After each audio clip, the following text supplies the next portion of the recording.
Hey everyone, welcome to Agents of the Nine Hells Redux. How's everybody doing? Welcome to an evening, afternoon or morning of Dungeons and Dragons, depending on where you are in the world. I'm Chris, I'll be dungeon mastering for you tonight, and we're thrilled to be streaming at twitch.tv/D&D and twitch.tv/RollTogetherRPG. So, what's happening? Well, we're playing Dungeons and Dragons, at least that's what it says on the tin, although we have, we're not changed any rules, we're still playing very much rules as written, but were they rules as intended? Was this the intention of the game designers to have arms of Hadar coming out of jeans shorts? I don't know, honestly. I'm no expert, but what I would say is that we're having a lot of fun playing a D&D-like game. Everyone's got character sheets in front of them, which they made on the wonderful D&D Beyond. They have 20-sided dice in front of them, which they will roll to see if they do things. On a 20-sided dice, 20s and above are good, and 1s and below are bad, so feel free to boo and or cheer, depending on what's happening in the story right now, and join in with the others as we dive into our adventure. And while they all play characters with their character sheets, I play the rest of the world and all the characters they encounter, mostly demons, fiends, and other awful things, because we are in hell. Yeah, and it's going super, super well. Anyway, we'll get onto the story in a minute, but before we dive in too deep, let's meet all of our lovely players for today, starting with our guest player, Kienna. Hello. Hello, everyone. Hey. How's it going? Hi. Good. I'm really excited to be here. Yeah. I'm Kienna. Kienna S on the internet. My pronouns are she and they. I don't know what else to say here. I'm a guest. I don't know what's going on, other than we're in hell. Maybe an opportunity for you to say what you do, say where we can find you, to do a background off with Toby. These are all very important things. Should happen as part of an intro, I believe. Yes, clearly. I have the superior background. I think that's already established. Anyways, I am a streamer and designer. I'm one of the co-producers over at Salty Sweet Games. I also do a bunch of just general TTRPG stuff on Twitter, which you can find at Kienna S. I do streams and play characters and usually cause chaos while I'm at it. So that's what I'm here to do, is just be here, roll dice, cause chaos, maybe. Adding more chaos to this crew is going to be quite a challenge, but you're on. If that's what you want, then that's what we'll do. That's what we'll find today. And let's go around and meet all our regulars, starting with, today it will be Bree. Bree, how's it going? It's going. My name is Brito, and my pronouns are she and they. And I play Lua, the elf, and also the koala of Andreas right now. But I do a lot of TTRPG stuff on Twitter. I am currently working on a homebrew and building the world for that. And I am also in TPK Roleplay's Rime of the Frost Maidens campaign, which is a lot of fun. And I think that's all I have right now. So yeah. Cool. Still plenty to be getting on with. That's great. Anastasia, say hello. Hello, everyone. I'm Anastasia. My pronouns are she, her, and I am playing Rahazor, whose pronouns are he, him.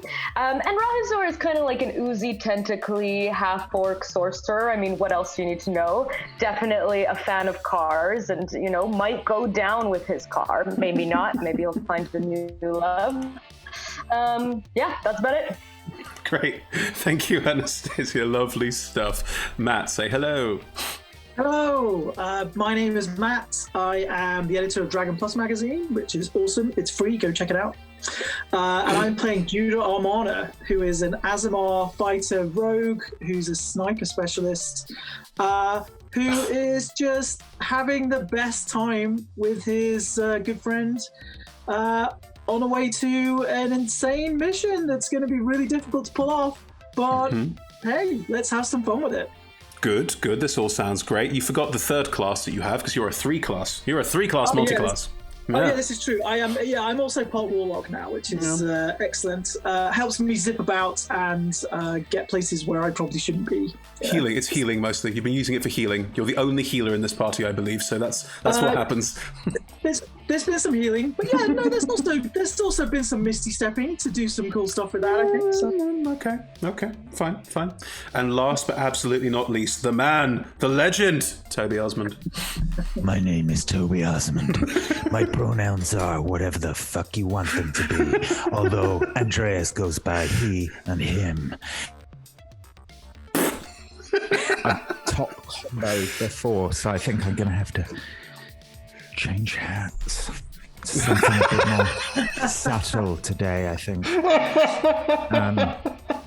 Because apparently this hat is actually copyrighted by Jonathan Fry from LSM, and his lawyers have been speaking to me, so welcome to the fun game.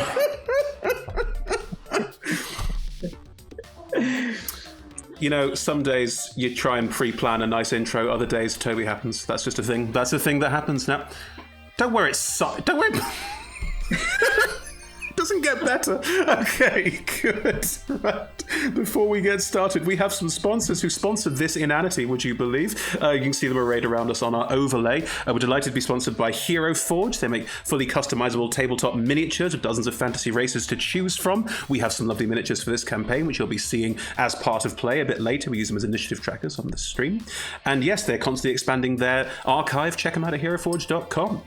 We're also sponsored by Ultra Pro. They're tabletop organizers, so stuff for your digital and practical tabletop. I have them all over my computer desk. We're giving stuff away in the stream today, so if you fancy what is this?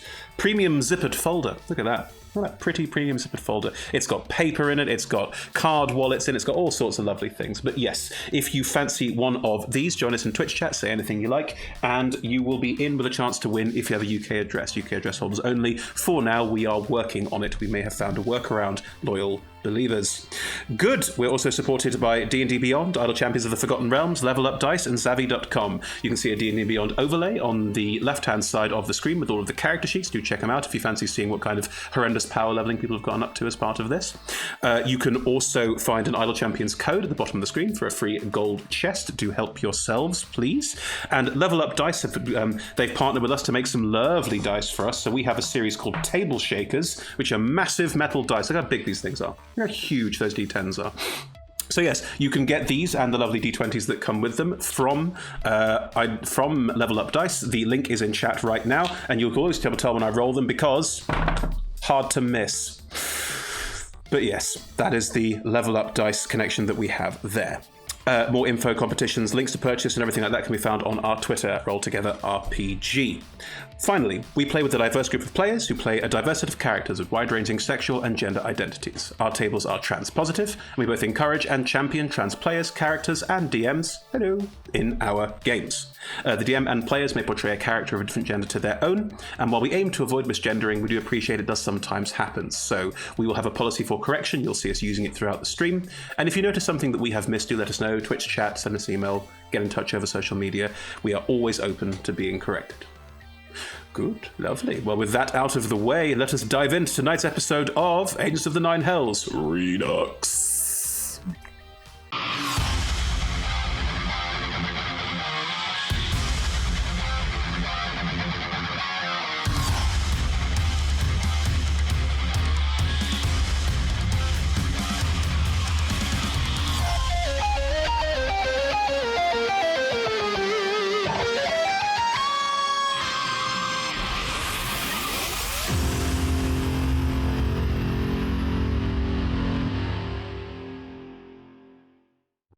So, we return to the Nine Hells. Well, one of the Nine Hells. We're not in all 9 of them at the same time. That would be terrible.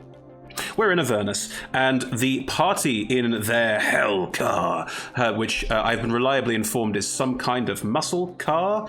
The word Chevy was used. Is that what it is? I'm not a car person, so, yeah, is that right? Yeah? Yeah, sure. It changed from Chevy to Dodge, Chevy Dodge? I think it was like a bigger Mustang kind of thing. Yeah, so the example I used was a Camaro or a Challenger, like the between those two. Okay, Yeah. okay. So you are with your hell car. You're in the hulk of other burned out hell vehicles. You found refuge inside one of them while trying to make your way through a firestorm, because hell's very thematic.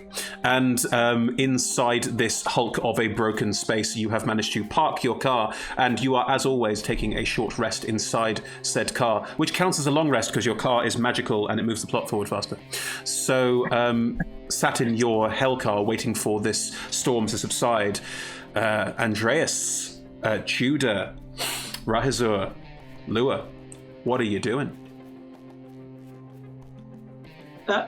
Just to confirm, I'm allowed to now click the long rest button. Yeah. If you short rest in the car, it counts as a long rest. So Best part of my day. It's not leveling up. No one's leveling up in this campaign. Level up. No one levels up. I'm in charge.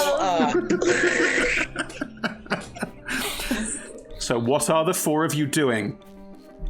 I think Rahizur would ask Andreas and Judah, be like, hey, so we're going to see Mammon. Where is he? Where do we go? Judah looks at Andreas. I got confused because you said Man, I didn't know if you were speaking about your mother or your man. Mammon. We are going to see Mammon. Oh, it's that way. That way. I don't know. There's a sandstorm. They're very bad. Hellish. Does this car have HPS? Hell positioning system? Can we put some coordinates in? Imp, what do you say? Yeah, Can you direct us? I flick the imp as if to see if it has other settings. Just. What do you want? Release me from my turban!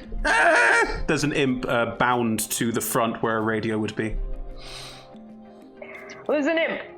Please, I'd like to input Mammon's house.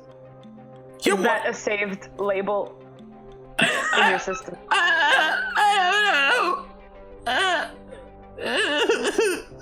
It's buffering, guys. It's buffering.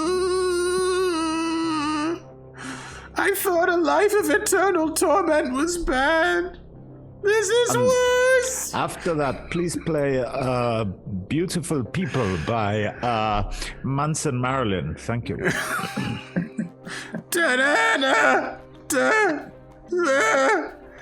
You get a really sad, slow rendition of The Beautiful People.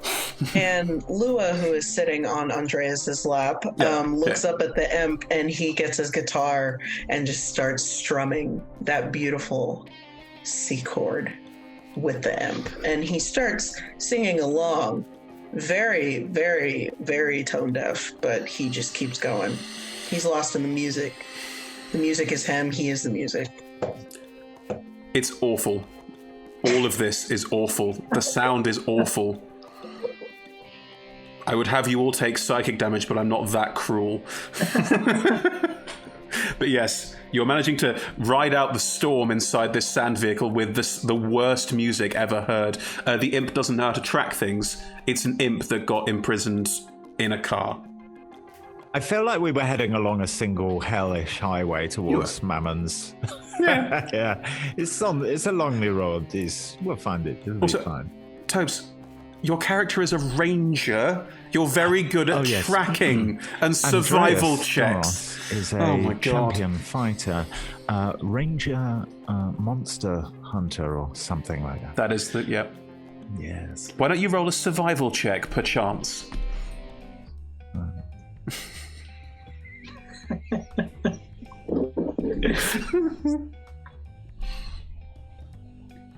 It's all right. Some hold music. Yeah, I believe I get a bonus because it's my favourite terrain. You do? Yes, you do. Is it just like extra proficiency? What does it say on your character sheet? Oh yeah, it'll probably be there. Yeah, it will. Yeah. Consistence?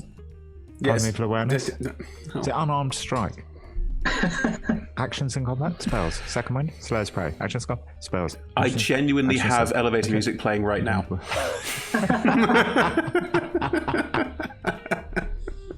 I will find it. Natural explorer. While Andreas is Natural doing explorer. that, I look at the imp and I say, I'm sure I heard you say owl bear left at some point. Are you sure you're not a positioning system thing? What? Yeah.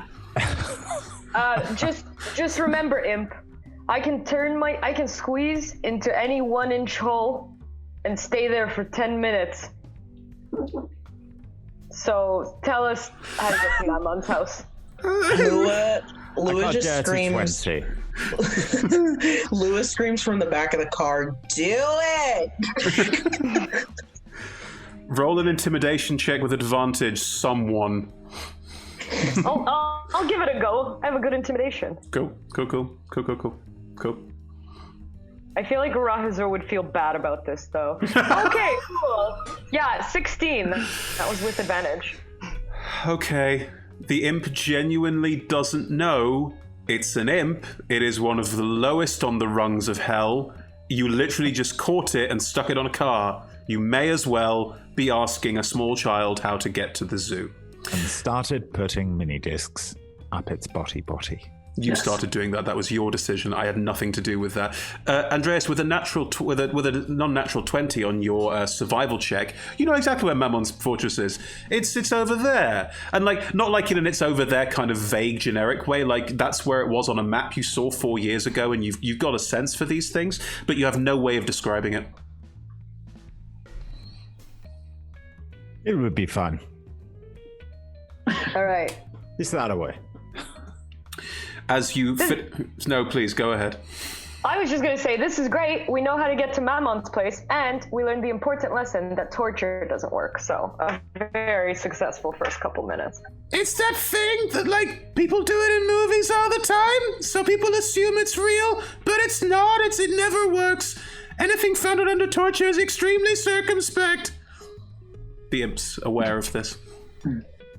Yeah, you seem pretty smart, imp. So I think you might know where Mammon's place is. No, just that piece of information and this one explaining it. The storm starts to clear outside. Oh, cool. Well, let's hit it. We got a fixed car. Feeling fresh? Let's get on the road. Andreas looks into the middle distance, slowly turns around and says, "The storm is clearing." It was I'm obvious. a ranger. I know these things. It was obvious to all of you that the storm was clearing. It was very visibly clearing. And Lua just starts feeling up his neck and his face. Okay. Yeah. Rahazor takes some herbs out of his herbalism kit and ties it around the rear view mirror, making a faux air freshener because the car is getting after a little rest, a little unfresh. So.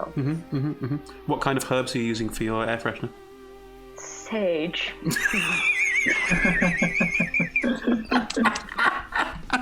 Yes, that famously strong-smelling herb. Good, fine. Cool. You tie some sage around. Okay, and do you back the car up? Do you back out of the hulk you've driven into to be back outside? Yeah, but I do it really cool. Oh, you can do it quickly, like a super speed, grab, pull, handbrake turn. Yeah. Roll me a dex Cool check. and good. Yeah, roll me a land vehicle, so dexterity plus proficiency. Oh.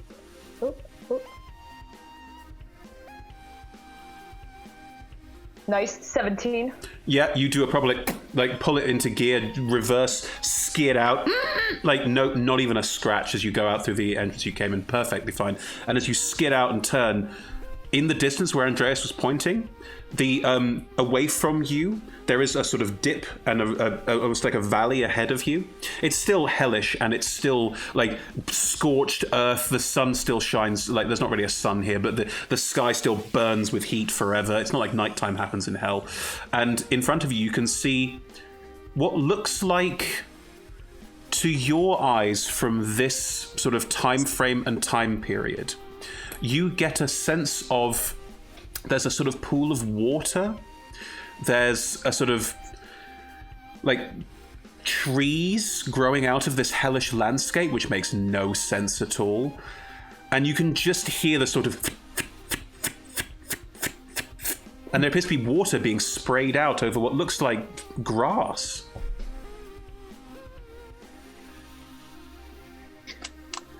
Have I ever come across anything like this before? Yeah. I mean, have you been to the valley? No, you have not. Yes. No, you absolutely not come across anything like this before. Hey, should we check that out?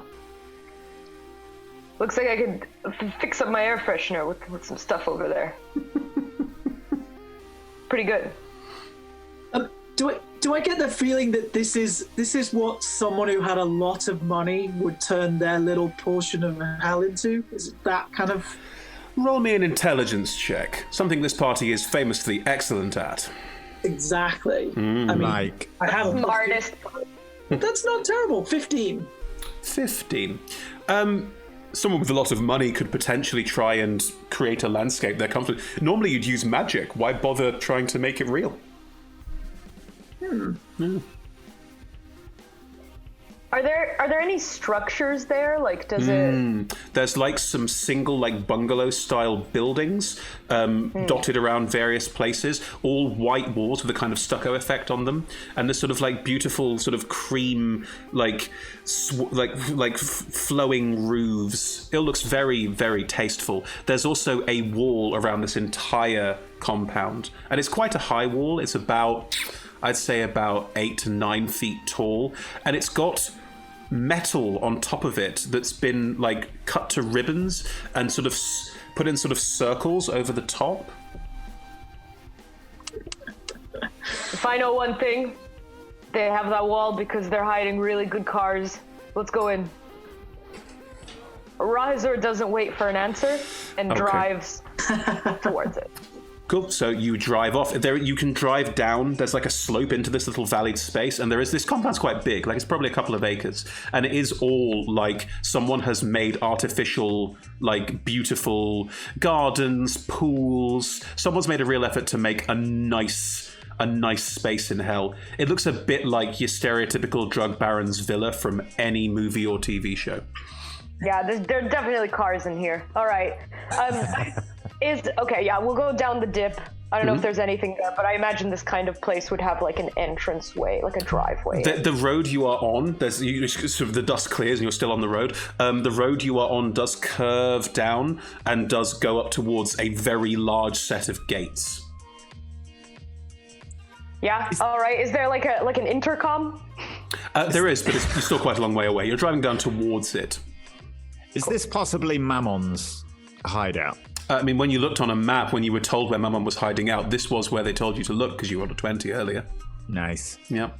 As you're driving down the road, now, Kienna, Fick's also trying to get in. Where would Fick be at this point?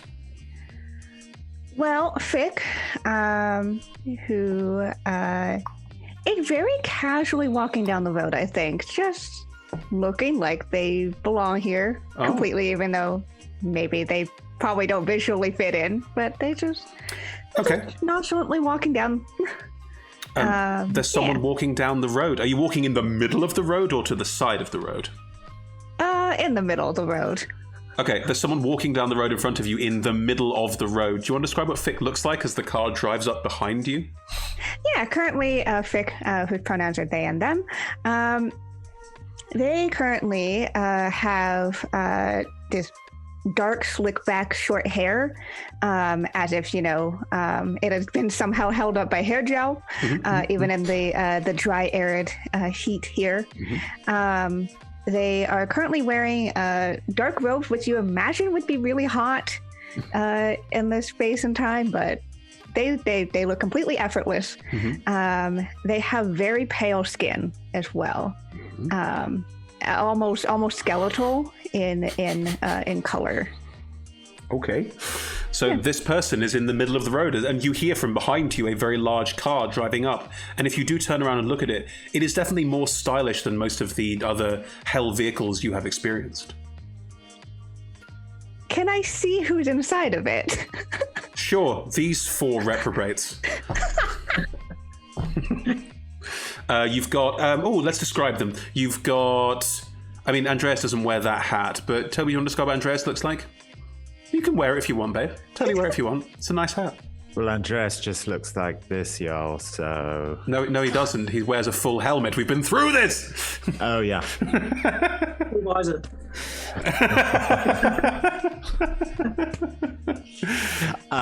Andreas is extremely tall. Although you wouldn't get the full majesticness of his height as he's sitting. But he seems pretty tall, very hench, gladiatorial armor plate plume. Is that a metal plume? It's a metal plume these days, yeah. New plate, yeah.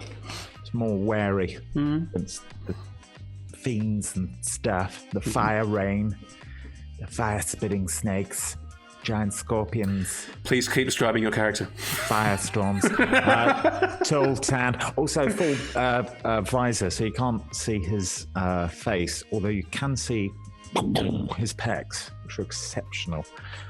Big dude. Big dude. And what does Rahazur look like, who's driving the car? By the way. Yeah. Rahazur is the tallest member.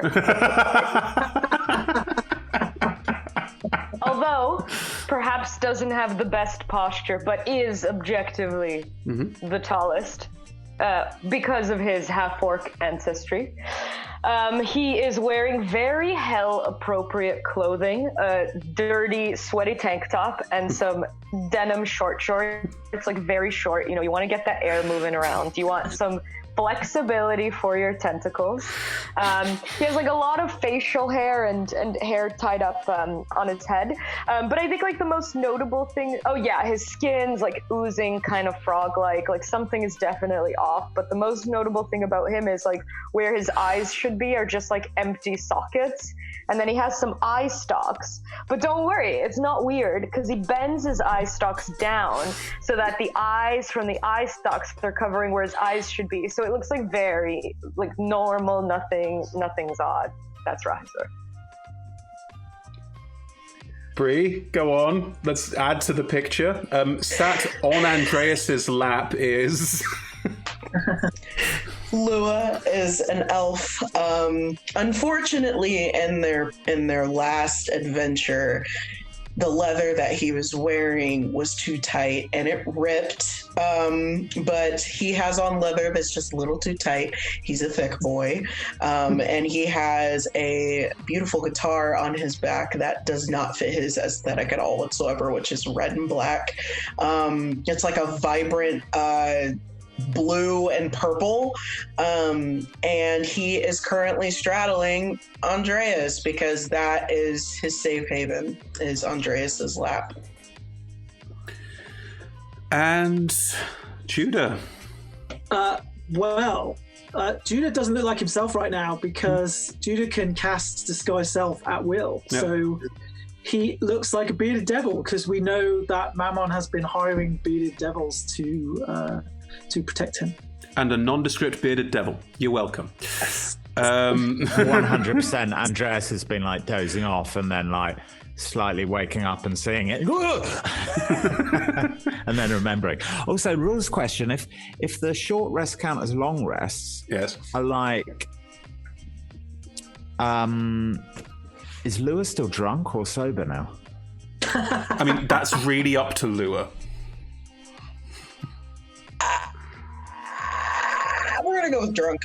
Okay, cool. Yep. We've still got tequila, so there's booze in the car. The safest of all options. There's booze in the car. Good. I would imagine he's been sneaking some shots in there. You know, just kind of like reaching. I mean, there's probably some Quaaludes somewhere. I'm just saying, it's that kind of vibe. So this is what I see. This is what you see. Car. Yeah, cool. Love that. You have also been taking Quaaludes. You can see this car and these people approach behind you. What happens? Fick probably just turns around. Still in the middle of the road. They're not moving out of the way. This is not what's happening right now. Mm-hmm.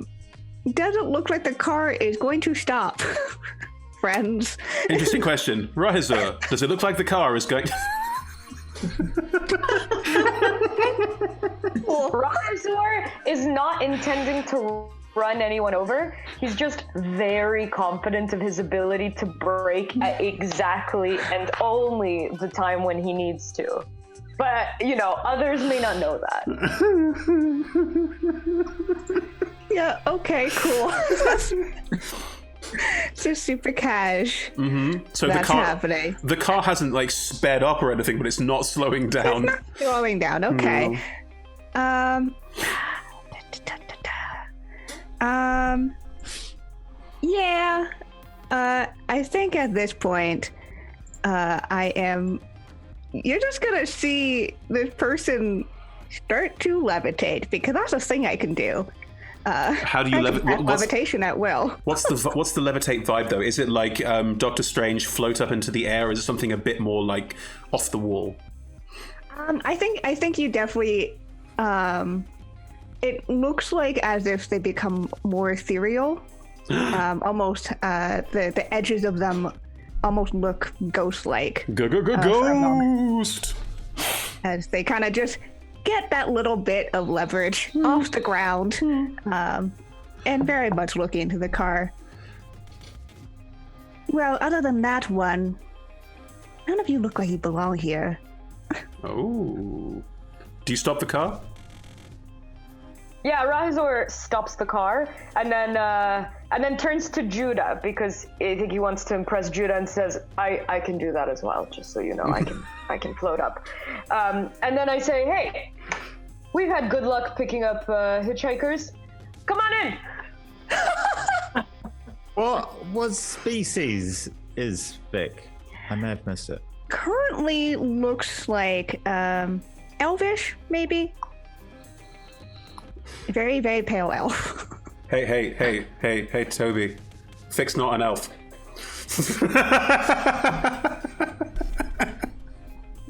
What? And I think with the hitchhiking comment, they're just gonna like very gently alight onto the hood of the car. Because Standing on the hood? Yeah. Wow. There is a Hold brave. on tight. before all of that, what are you doing here exactly? Again, I know why that one, and points at Judah. But the rest of you are kind of... Let's drive and talk. Rahazor just Mammon? jams the car. Am I friends with who? I have a lot of friends, but you might have to be a little more specific. Are you friends with Mammon? Well, a little bit of a old gaming buddy, let's just say that. Did you mostly win or mostly lose? I think at that point, Vic just kind of like taps the side of the nose. Well, I can't tell you the odds of winning or losing against me, can I? I guess not.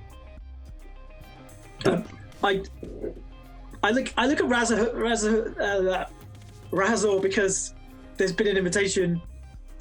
How close did the car get to the levitating figure? Would it have stopped at the exact point? Oh yeah, Lua. Vic is now levitated down onto and is now standing on the hood of the car. Bold as brass. Yeah. And Rahazor would like to just start driving. I mean, we have the passenger. Vic, please tell me how you gainily manage to make sure you don't get thrown off the hood of the car as it speeds up.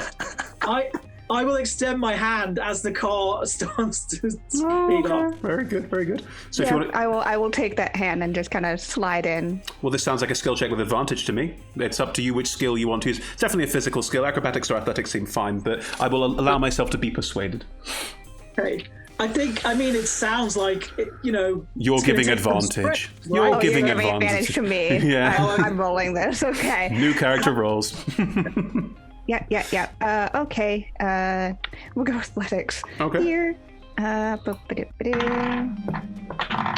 That is a 17. Yeah, it's fine. Do you want to do it do you want to have like an artistic way you flip into the car or something? If you want to describe that? Yeah, I think it's just again that kind of ethereal notion as the only reason you can tell they're solid is because you're grasping onto their hand, and just the edges of them kind of are in that smoky sense as they just settle, and then as soon as they get into the car, they fully materialize. It's a bucket seat in the back. There's plenty of room. So yeah, and also there's a free side because Lua never leaves Andreas's body. Good, right? The car is now driving forward towards this compound, and you can see up ahead of you there are these large gates. And where there was this like strange circular cut metal, the gate itself has more and more rows of that in front of it as well. There is a strange panel with buttons on it to one side of the door, but beyond that and it's deathly silent. All you can hear is the faint of the sprinklers inside. Yeah. Rahazor drives towards the panel, but he has one eye turned back towards Fick and say, "Seatbelt, please." And continues to drive. Fick, do you put on your seatbelt? No. Too cool for seatbelts, said no one ever. Wear a seatbelt. Good, right? Yeah, Rahazor just, he doesn't want to start a fight, but he shakes his head, where is the next generation going, he thinks to himself, not knowing Fick's age or anything like that, but feeling a wise old man, Cool. He doesn't know a lot, but he knows seatbelts and he knows cars. Sure. And he knows music. Are you going to... Speaking of which, Roots, Sepultura, Imp, thank you. The imp starts... I don't know the song. Starts singing that. Fick, there is an imp strapped to the front that is shouting terrible music throughout it's just that they are not sneaking up to this compound. They are not being subtle in any way. Just to be clear, that is not a thing that is happening. Yeah. Cool. Yeah. Love that for me in my potential reason for being here. Yeah, totally. Yeah. Cool. You drive up. Are you driving up to the gate? Are you driving up because the intercom's next to the gate? Are you driving up to it? Yeah, driving up to the gate, Rahazor knows exactly what he's gonna say. He's ready to go. Sweet. You drive up, and really confident. The intercom's right there. All right. Presses the button and says, "Hey, we're here for the gambling game. We have one of your gambling friends, Fick, and gestures, even though the intercom can't see gestures. So yeah, we're ready to gamble. Do the game for gambling. We're wearing our seatbelts in case you were wondering. All right, I'm gonna start driving forwards. Please open, thanks." And gently takes the foot off the brake so that the car rolls forward. Okay. The door doesn't open. Would you like to roll a deception check? Yeah, in a second, Rahazor will back up a little bit and be like, hey, you accidentally didn't open the door. I think you have to press a button for it. And yeah, I'll roll a perception. I got a 0. On deception, not perception, deception. Oh, okay, good. Open the door. Open the door. Oh, much better. 16. Cool. From the intercom, you hear, no. Okay, listen. You know how Mammon is, right? Between me and you, he needs his gambling. And if he doesn't get his game, it's gonna be your neck, right? And then I say, listen to this one of our friends was turned into an imp when he didn't get in. Imp, say some words to the intercom man or woman. And I give the imp a very stern look as if to say, don't mess this up. Yeah, that right, exactly. So just let us in. The imp starts singing Baba O'Reilly. Exactly right, imp. On the intercom, you just hear, look, you're not on the list. I didn't even give you a name. Yeah, we can see you. My name is Mammon Jr. Feel free to roll another deception check if you like. Why not? All right, let's do it. Okay, 19. No, it's not high enough. No, I'm sorry. I had surgery. No. Look. All right. This is an exclusive club for exclusive people. I'm sorry. What if I show you how exclusive I am? What? Okay, how about this? If I can get in, if I can get in, you let my friends in. How about that? Suddenly, Lua in his drunken mess goes, "Hey! Can you just let us in, please? That's such a good point. That is such a good point, Intercom. Listen, and he like just starts climbing up over Rahazor, over Judah, and like pushing out of the way so he can like peek out of the window. And like his butt is probably in like Judah's face. Like there's still the rip in the ass. Yeah, they're still ripping the ass. Like it's yeah. So like I think you should let us in because we could probably help you as much as you can help us. How are you gonna help me? There's a lot of ways I can help you, but I mean, you just gotta let me know. I mean, do you want to roll a persuasion check? Sure. Let's see here.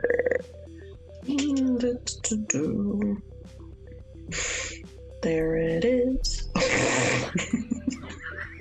My persuasion is so fucking high. I got a 32. You got a 32. My persuasion is plus 15, okay? This is great. Drunk chat always works. Even Judah now thinks we're actually coming here to play to gamble, right? Like he's completely convinced. That's not what Lua said. Lua did not say you were here to gamble. Lua made connotations. I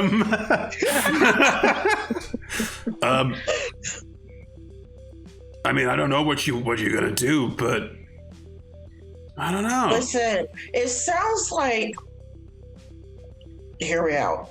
It sounds like you've had a rough day, and I get what having a rough day feels like. Like I can just hear it in your voice, and I know it must get really lonely, working for what's his name. So we just want to come here. We just want to be your friends, and we just want to make sure that you're doing okay. That your other bud's doing okay. So I have. He kind of just gives up talking. The voice in it goes, "I have had a rough day." Yeah. Yeah, it sounds like it. Like I really, I consider myself an empath. Okay. And my personality type is ENFJ. And I personally think that, just from hearing, I feel you. I know what that feels like, and I can feel what you're feeling right now. So if you let us in, we can talk more about it, and I can even give you some of the tequila we have in the car. I just lean over and hand the tequila to Lua. Thank you. Thank you, Daddy. I appreciate it. It's weird. I've never met you before, but I feel like you get me, Yeah, I mean, there's not a lot of people down here that you can just vibe with, Yeah. There's not a lot of people that you could just get, you know what I'm saying? Yeah. So yeah, why don't you just open the gate and we could talk. We could just shoot the shit, Right, okay, let's okay. right? And the gates just start opening up. Over the intercom, you do hear, "Hey, why are you opening the gates? Oh, there's someone out there who, I don't know, just got a really good vibe off them, you know? What are you doing? Close the gate!" "Yeah, you should really close the gate right there. Hang on a minute, guys. Like, I want to just see what the vibe is, you know?" Are you just, like, driving into the open gates? Like, what's happening? Yeah. Rahazor drives, like, the second the gates open, starts driving towards it, and might have to wait until they fully open before. You're not going to smash through? But... You're not going to smash through? I thought you might smash through. Are you going to smash through? That might hurt the car. But if it looks like they pause or anything, then yeah. No, they're still opening. There are now three demons. There are now three devils, arguing with each other, but the gates are still opening. Yeah. I'll wait until they fully open then and drive in. I mean, I know there's going to be a new car waiting for me, but this old car has also been a wonderful addition to my life. So okay, the gates are now fully open, and there is this quite long driveway. It's all gravel, and it curves up between these very green fields to these houses dotted around the space. There is one slightly larger house, and there's these sort of blue pools of water around the space as well, and there's these sprinklers just going around the different sides, watering all this grass. There's this tiny little toll booth. Sat inside it is a figure, clearly devilish, tall, hunkered over, visible exposed rib cage, and inside a small creature just sort of squealing and looking quite unhappy. But they're also wearing a toll person's uniform and a little hat, and are just sat in the little booth. Like it's slightly too small for them. Next to them, a massive Minotaur-style devil is also just like shouting at them, and a lady with a snake for a lower half and way too many arms and way too many swords. They're all shouting at each other as the gates open and you slowly just drive in, like past them. Yeah, I think like very nonchalantly drive past them. Rahazor definitely glances at the lady and like the amount of arms like versus his tentacles, like thinks like, okay, that's my soulmate, so I'll come back later. But yeah, definitely aiming for the biggest house. Rahazor's like, I think that's where Mammon lives, probably. Andreas, is that where you're tracking him to? Yeah, let's go in there. Yeah, as the car inches forward past this group, and as you're all looking out the side of the car, just looking at these three figures, they all look up and see the five of you. And the big sort of Minotaur-style one just steps in front of the car and just puts two hands up. Whoa there, whoa. The car keeps driving forward. Okay. It's gonna, like, how fast are you going? Like, fast enough that I think I'd, like, give him a shove, but not hurt him. Like, I'm still trying to play it nonchalant. I'm pretending I don't see him as I'm driving. I think I'll look, like, left and right and just pretend I don't see and keep driving. He's pretty big. Like, we're talking, he's huge. Like, he is... Yeah, but he's not to my left, which is where my eyes are going, so... He just, whoa, and grabs the front of the car and just, like, can you roll me... You've got the car stats, haven't you?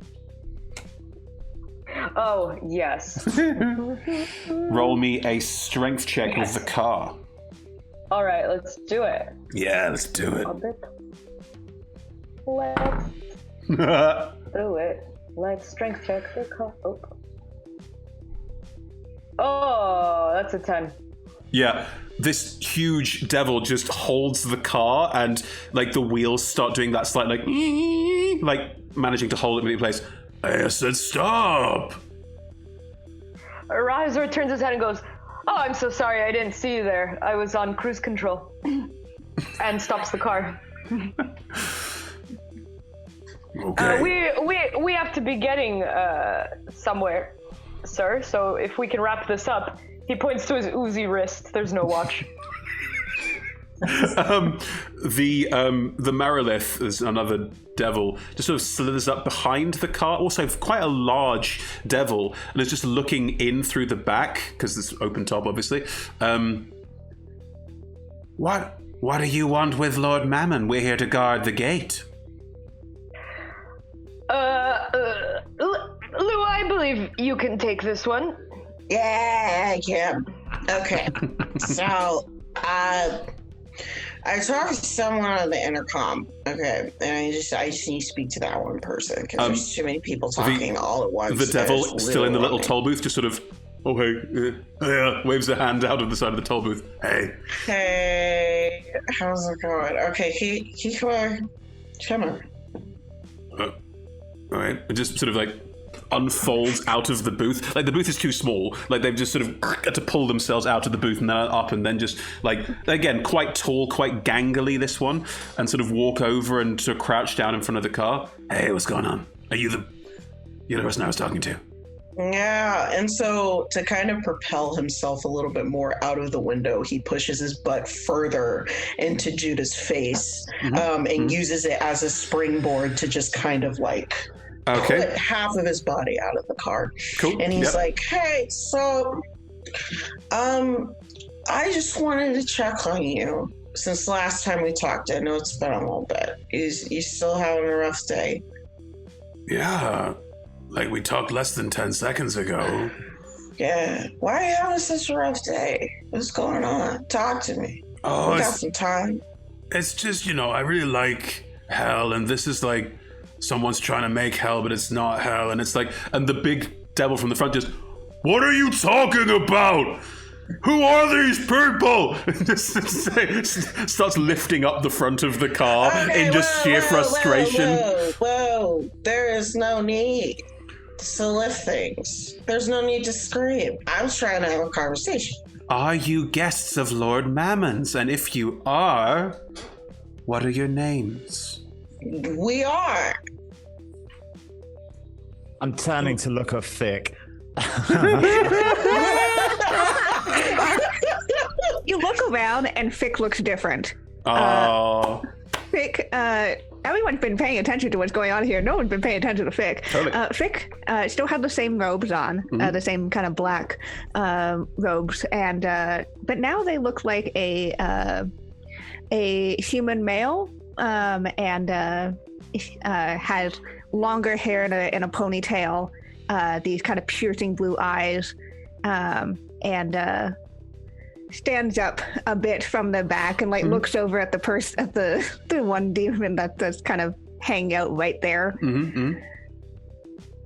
Lord Mammon and I have a wagering bet upon my soul. I'm here to collect up. Aha. And in that bet on your soul, are you supposed to fight your way in? Who's doing the speaking? The Marilith at the back. Big snake lady. Big snake lady, yeah. Big snake lady. Rahazur's soulmate. Yeah, Rahazur's soulmate at the back is speaking. I mean, you've not asked her. You have no idea if she is your soulmate. Don't prejudge. But yeah, she's at the back and is asking this. She seems to be the smartest of the three of them. At this point, I think Fick kind of just goes into their pockets and just holds up a die in their fingers. Here to play games, of course. I see. Lord Mammon did tell us there might be some guests and that everyone not on the list should be destroyed. Well, I would be not surprised considering how well our last bout went. That maybe he won't want any, let's say, unexpected pieces in his game. In the meantime, the big, I've been rolling for this, the big devil at the front, looking in the car, looks at Andreas. I'm just staring right back, eyeballing. Just puts down the front of the car, leans around to the other demon, the other devil who is there, the one who's talking to Lua, and goes, "Hey, you go and check the file in the hut." What? Go check the file in the hut. Oh, okay. And the other devil just, what? 1 second, turns around and goes into the hut, comes back out with a folder, and is just sort of thumbing through it, and then suddenly stops and looks at Andreas, looks back at the folder. I cast protection from good and evil.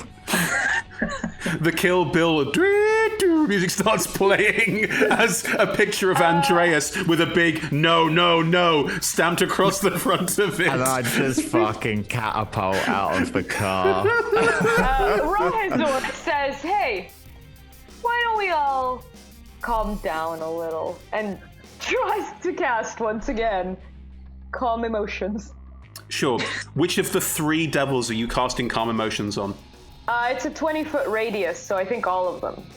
20-foot radius. The car's pretty big. I'd say you could catch the big one and the one holding the folder, or the one at the back and the one holding the folder, but not all 3. I think back and folder, because I think I care most about, Okay. what you think. Yeah. So it's Charisma 17 saving throw. Charisma saves. So they're not bad at charisma saves. So we've got no. Ooh, she's very good at charisma saves, and she has magic resistance. Well. Yeah, she is fine. The devil holding the folder. I mean, I guess it's fine. That devil's always been on our side. That feels like our pal. If we need a new radio, I think we take this devil. Yeah, go ahead, Tim.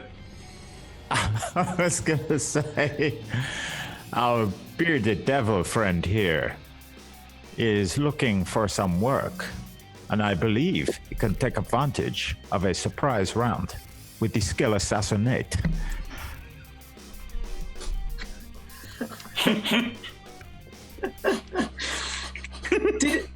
That is still Judah, isn't it? I'm getting confused now.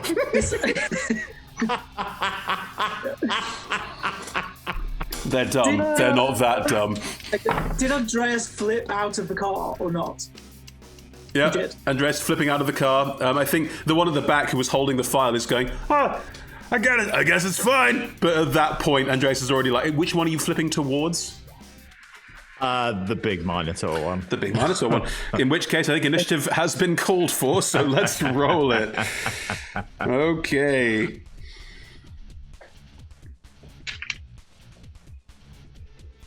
Just shout them out using a tracker. 4. 4.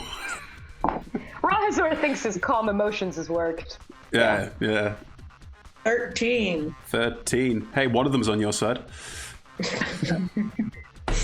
21. 21. 19. 19. 17. 17. Very nice. However, the snake lady rolled a 22. But she's so cool. Yeah, she's really cool. As Andreas leaps out of the car towards the Garistro, we will have initiative rolled, and therefore she is going to... This big person is clearly a problem. She is going to move around the side of the car. Yeah, I think she's going to teleport instead of doing anything too clever. She is going to... She teleports from behind the car and reappears next to the Garistro in front, just ready, she has... Let's get this right. She has 6 arms, and they are all shing, shing, shing, shing, shing, all pulling swords out of various sheaths as she is preparing herself for Andreas leaping towards the Garistro. But she doesn't take any attacks.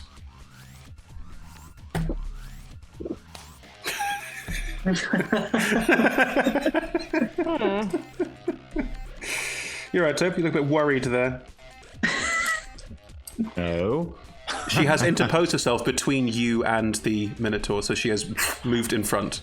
Oh, okay. Because you are still in mid-leap, I'm going to say. Okay. Yep. But she doesn't take any actions. There's no need. And she will instead just be there, ready and waiting. Judah, you are next. What would you like to do? So she pulls swords, but she does nothing other than appear there in front? Yes. Okay. I am... so we have 2 in front and 1 to the side. That's my... 2 in front, and the one to the side is currently looking quite calm, because calm emotions did work, and I'm not going to retcon that. Yeah, okay. In which case, I am going to take the wings out. Let's not mess about here. Judah suddenly looks like Straight Bruce Willis with wings. And 30 feet straight up in the air. Straight up in the air. Straight up in the air. And I'm going to unload a couple of shots. And see what On we can... whomst. Now, the thing is, if I do it, is Andreas within 5 feet of Snake Lady yet? I would say that because Andreas is in midair doing a super cool flip through through the air towards, that this counts as an ally within 5 feet. Yes. Okay, cool. I will, in which case I will attack her because or will I? No, you know what? The first one I'm going to shoot is the Minotaur because I get advantage on that because I'm going ahead of him in the order. He's a Garistro, not a Minotaur, but sure. Okay, sure. Yeah. Which is pretty cool. That is no, it's not. It's 29. Yeah, that hits. Yeah. That hits. Okay, so that's cool because we're going to do that, and we're going to do that, and we're going to do what's the other thing I'm going to do? I'm going to do. I'm going to do goading attack on him. So can he please make me a DC 18 Wisdom save? Can he? 10, 11, 18, and we'll get another one for that dice. I have rolled a 21. Oh no, yeah, 18 was what you wanted. So 21. But he does take 26 points of damage for that one. Your arrow impacts like on his chest, just thunk. He doesn't even move or flinch. Okay. It's not even 10% of his health. That is impressive. Just like you do the super cool move, like the arrow just flies through, just dunk, doesn't even move. Yeah. And he definitely, and I instantly know that he is not goaded, and he isn't like, yeah, I have to, like he's just like, sure, that doesn't worry me at all. Yep. We will then have a second attack on him, which is 12. It's 24. Yeah, that hits you. 24 hits. So this is less. You know what? I'm going to try again. I'm going to do goading attack again because I'm genuinely annoyed that he didn't take it. So he's got a +7 to wisdom saves, mate. I mean, if you want to keep wasting him, it's your call. Okay. Yeah, I rolled a 17, so that's 23, 24. Okay, 12 and 5. So he takes another 17 damage at least. Again, doesn't even flinch. Just Doesn't thunk, even- dumb move. Okay, I look down upon my quarry with just a faint little bit of like, have we bitten off a little bit more than we can chew here? Well, I guess we'll see. That is my round. Andreas. I just start wailing on the snake lady. Go for it. And I guess she's got like reactionary Now things. you've cast just to check from evil. And good. Okay, you can still use Slayer's Prey. You can use all of your bonus action based abilities if you want to stack up your damage. Yes. God, I'm really gonna look at all of these before next session, so I really know what I can do. Do they take right? Hunter's Sense is an action. Slayer's Prey is a bonus action. And Slayer's Prey is a non-concentration effect. That means you get to add extra damage. So use that before you try and hit her. Okay. Yeah. I shall use Slayer's Prey, Sure, go for it. which is a bonus action, which does mean I won't be able to attack with the offhand weapon. Well, for the first time, you're fighting without Lua literally attached to you, so you know. I'm sure that will change. Yeah. Cool, yeah, and I'm going to attack with my blood axe. Go for it. Cool, that is a 24 to hit. Using her reaction on her turn, she will parry, and the attack misses. Oh! One of her sword arms just ting, blocks it. Oh, well, I'm pleased she didn't hit me 6 times as a reaction. No, that's on her turn. Yeah. I shall attack again because I have 2 attacks per action. Please. With the That's blood what I axe did. once more. Come on! Oh! Natty 20. It's a natural 20. Sure, I can't block that. Yes. That means you double your Slayer's Prey dice as well, just to be clear. Oh, 2d6.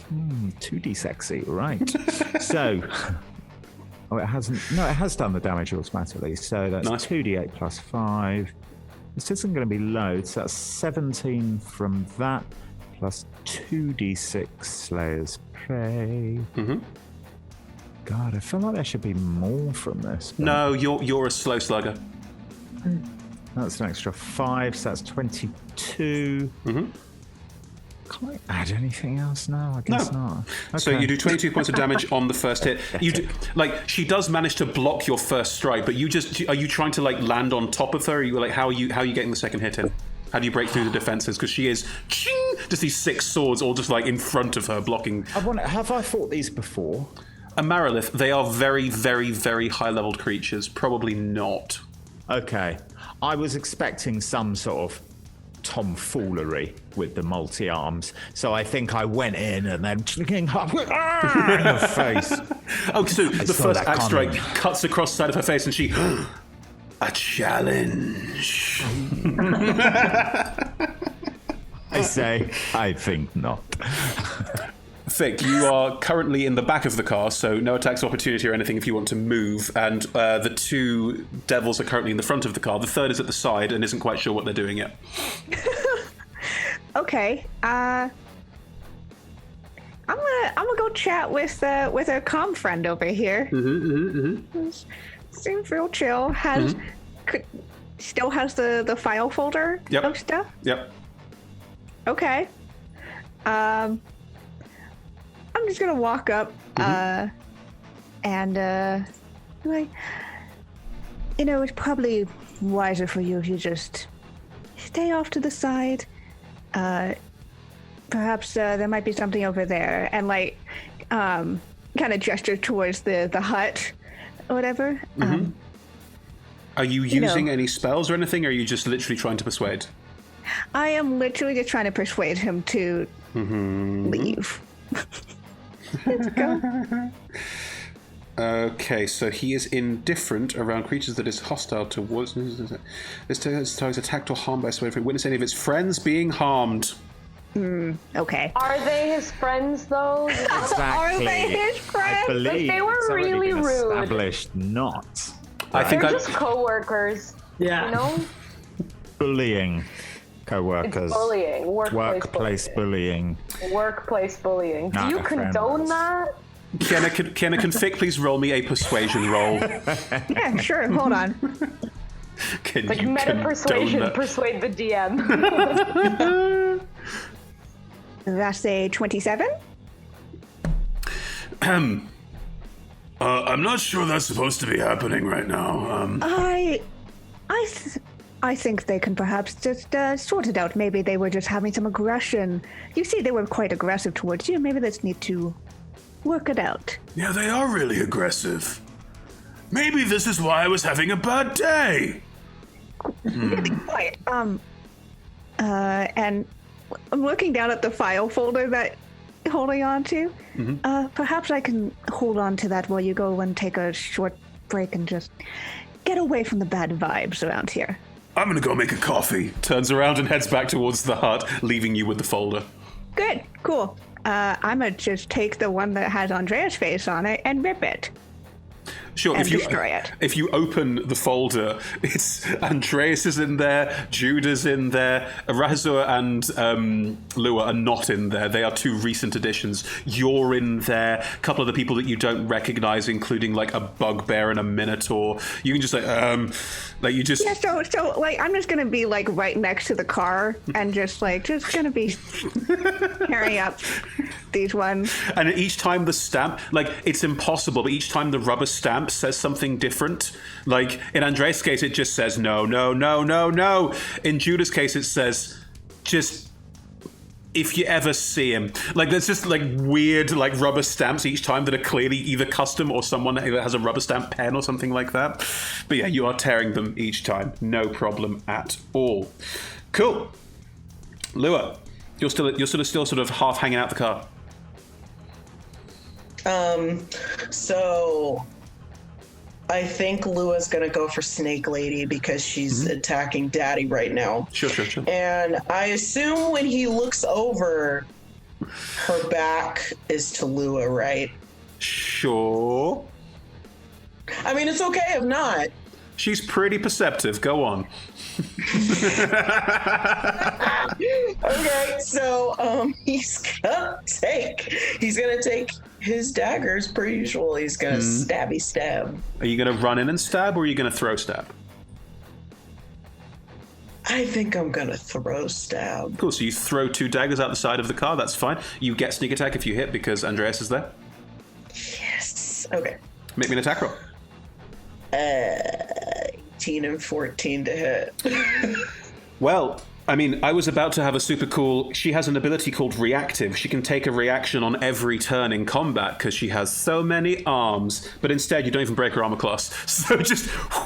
And just, like, as she's blocking Andres, it's just one sword just ting, ting, blocks them both from behind, not even looking. It's insulting. That's how quick it is. He just sinks back into the car. Great. Cool. Bonus action, sorry, Lua, any bonus actions? Shame as a bonus action? Shame. Actually, is shame a free action? I think shame's probably a free action. Yeah, definitely. T-shirt, someone.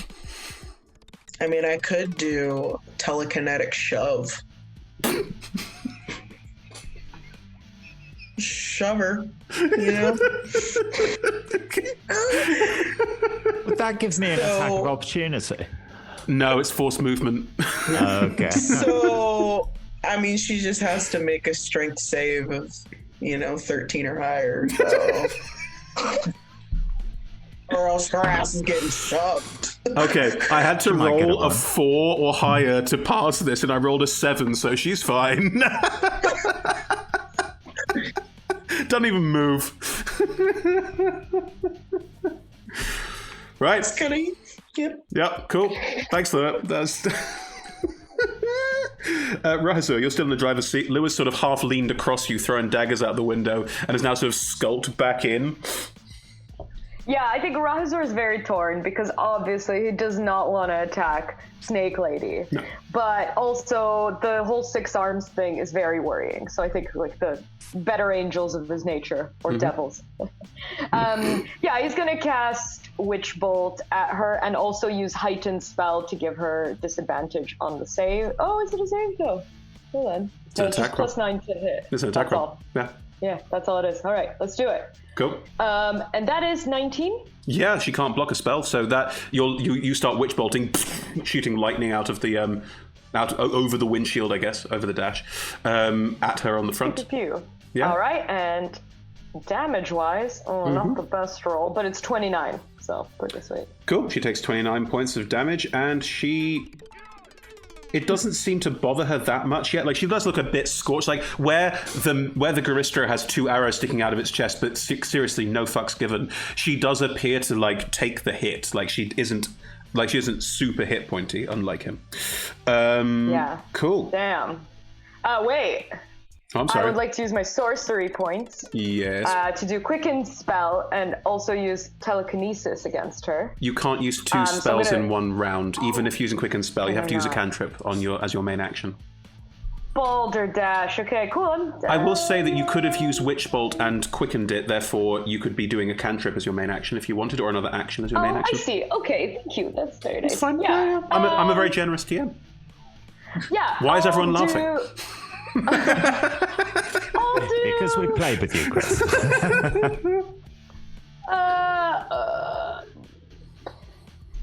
Yeah, I mean, I'll give Ray of Frost a go. Just shoot her with a little bit of ice. Sure. Make me a spell attack roll. That is a 24. Yeah, that hits as well. And 11. 11 points of damage. Yeah, she's starting to get like sort of ice crystals, a cut to the face, like a bit of lightning tracking across her. She is looking hurt. Like, not badly hurt, but like she's taken some hits. Yeah. Okay, that's me. You're staying in the driver's seat. Yeah, definitely. Nice. It's the Garistro's turn, who is going to pick up the car and throw it away. Wow. I live and I die with my ship. I'm sorry, what? Garistros have a strength of 25. They are very, very big and very, very strong. I think what he's going to do is he's going to pick up the car, because he's already holding it, and just pick it up. I think he's going to try... Andreas, you're sort of fighting the Marilith, so you're probably sort of like on the dash. I will say that you can do a sort of sweet combat roll to stay with her and not go with the car, or you can go with the car if you like. The car is 3,000 pounds. Yeah, the Garistros are huge and have a strength of 25. I'm fine with this. Oh my god. Andreas, do you want to go with the car or do you want to be off the car? No, I'll be off the car. I think I'm just squaring off against this snake lady at the moment. Cool. In which case, you sort of roll off the dash as the Garistros picks the car up. The car is 300 pounds. What size category is it? Huge vehicle. Huge. Okay, so it has 3,000, wasn't it? Yeah. 3,000. So it has a footprint of, therefore, huge has a footprint of 10 feet. Judah, how high up did you fly? 30. 30. Now, it is huge, so it is already 10. So it can then, no, largest 10, 15. It can't hit you with the car, but it can throw the car at you, which is what it is going to do. It picks up the car and just yeets it up in the air towards Judah. That is what is happening. Judah. That is a natural 20, which makes it a 33. Wow. Does that hit you? Funnily enough, 33 does hit me, yeah. Cool. Yeah. Right, the car just like bats you out of the air. Judah's all like, yeah, I'm super cool. Thunk! Just goes hit by the car and goes flying. My friend, he was hit by a car. It was a terrible way to go. That is 24 points of damage. Okay, I'm genuinely... now, I'm going to be honest here. Have you doubled that because it was a nat 20? Oh, I'm sorry. I didn't. Thank you. That is a 34 points of damage. Okay. Sounds like Judah deserves inspiration for that honesty. No. I'm sorry. You gotta try. Anastasia, you don't play with me that often. I never give out inspiration, ever. Like, it's got to be the perfect joke at the perfect time. I am very, very... Oh my god, it's for jokes? Oh, this is gonna descend into Sometimes chaos. it's sometimes jokes, sometimes a really good roleplay moment. Like, it's got to be like the perfect moment, yeah. though. Yeah. I'm gonna go on Rhyme Zone and find things Hey, that rhyme with someone Mammon, in a game so. yesterday pulled out the right pun at the right time, and it was just perfect. It was just perfect. Okay. Yeah. How does this car thing play out? It yeets it at me, and I just get hit by the car.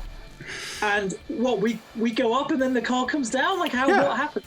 Yeah. Well, okay, so the car hits you, and you are hit by the car, and the car and you are flying through the air. Rahazor, you're in the driver's seat, so you can roll this. Roll me a D100. Now, the choice is, do you impact the wall?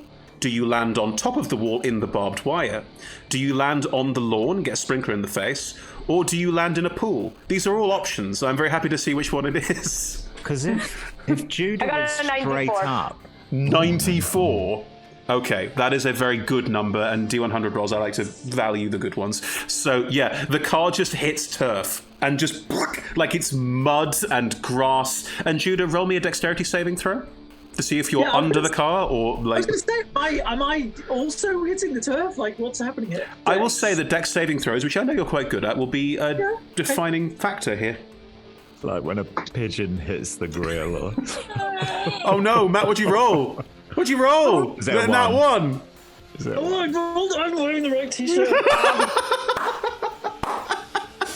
You know what? No, you know what? Hang on. You can go to hell. You do not have a nat 1 reroll. You can go to hell. No, I have a thing. I have spies something which lets me... No, you don't. That is a spell that someone else made up and forced me to put into my D&D Beyond. It is not a spell. You do not get it. It is not a thing. Spies recovery. It's Spies Recovery. Spies Yeah, recovery. I wrote Spies. that spell for a game that Toby's in where I was Jonathan. forced to use it because it's bullshit. Dungeons and Dragons rule, that one. That is Jonathan Fry's fault. I blame Don. No, you can't have that spell. It is rubbish. Then I'm missing a spell. This Fine!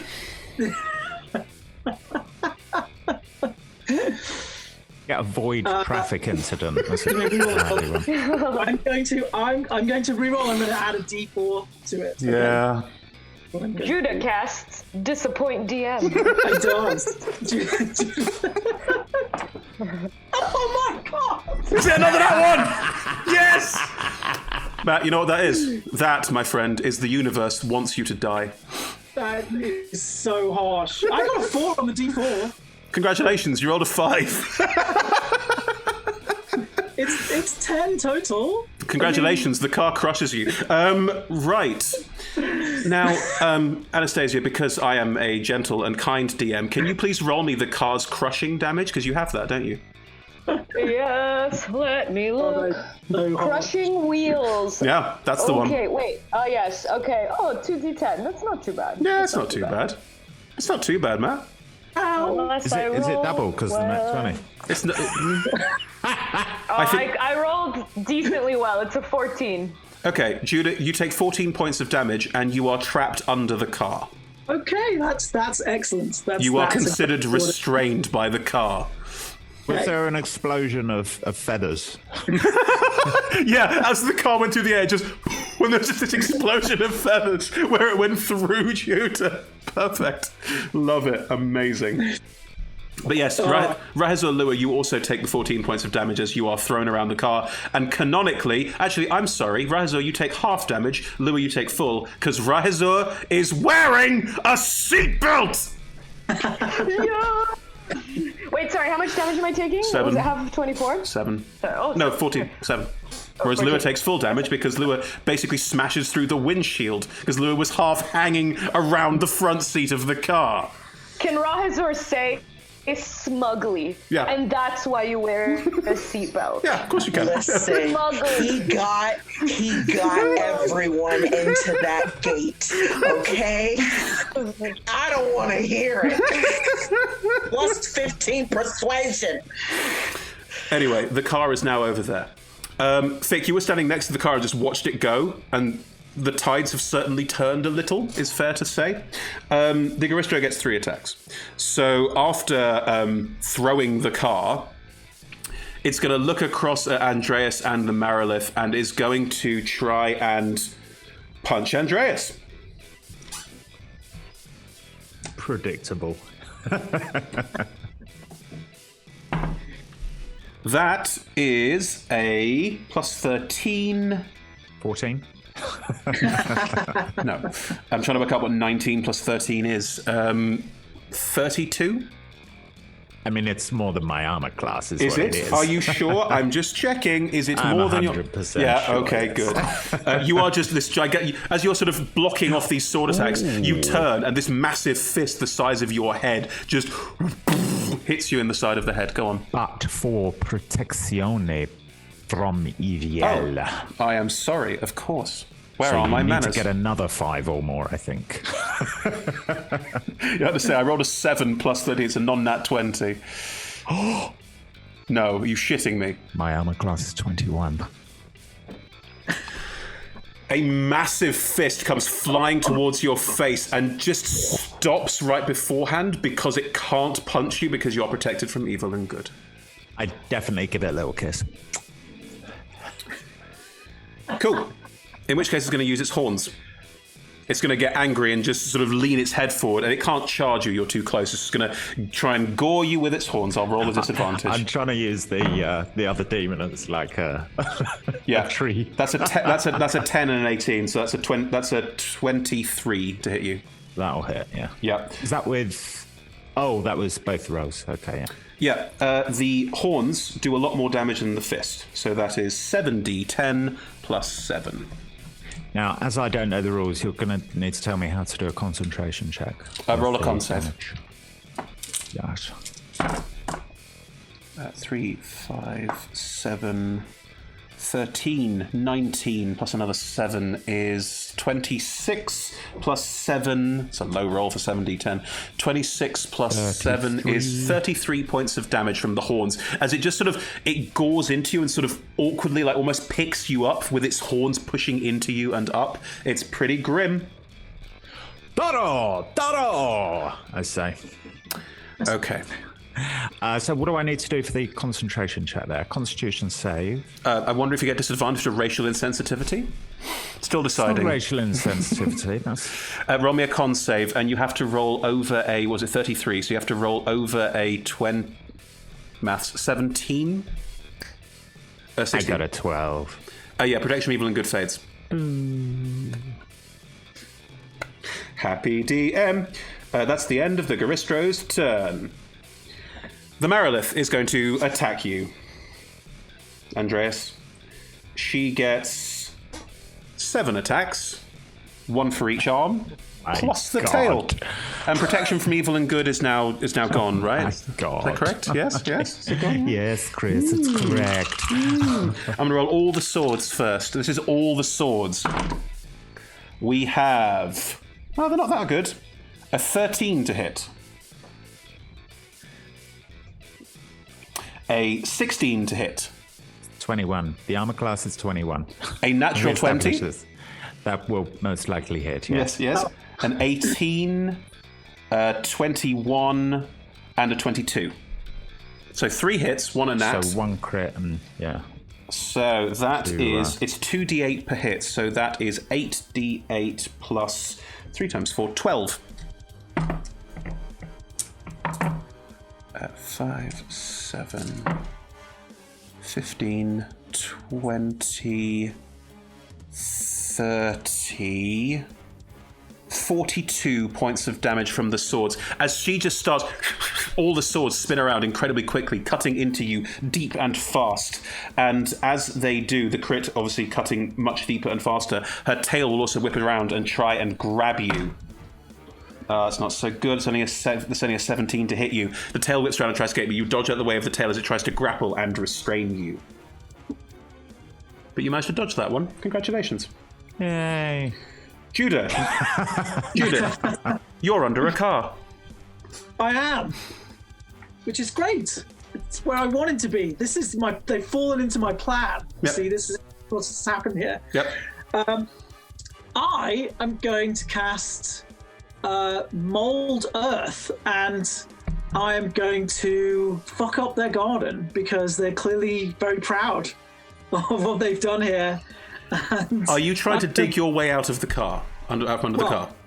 I'm basically just going to move the earth from beneath me so that but not so that the car falls with it. So just from beneath me, so that I can then fly out of that little bit.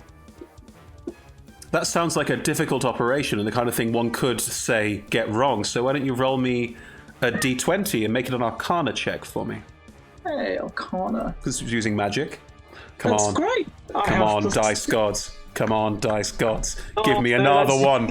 Give me another one. You're not taking 3 ones in a row. No, that is actually 15. Yeah, you can mold the earth around, like, the car's not, like, sat there, like, it's up at a weird angle in the earth. You can move parts of it with mold earth and slide out, so you're no longer restrained, but that was your action. Okay, but I'm then going to... I'm going to fly up, I'm going to action surge, and I'm going to have 2 attacks at... I mean, I think we're going to have to deal with the big guy after, so I'm going to 2 attacks at... Big guy is so much worse. Like, I know that you're like, oh, the snake lady's got 6 attacks. The big guy did more damage in 1 than she did in all. Like, he is bad. Okay, but I was under a so, you know, I mean, I don't think I even saw it. I was like... That's true. Okay, please, shoot snake lady. Okay, shoot snake like this. I'm going to have 2 attacks. Please, shoot snake lady. So, one of them's very good. One of them's 29. Hits, yeah.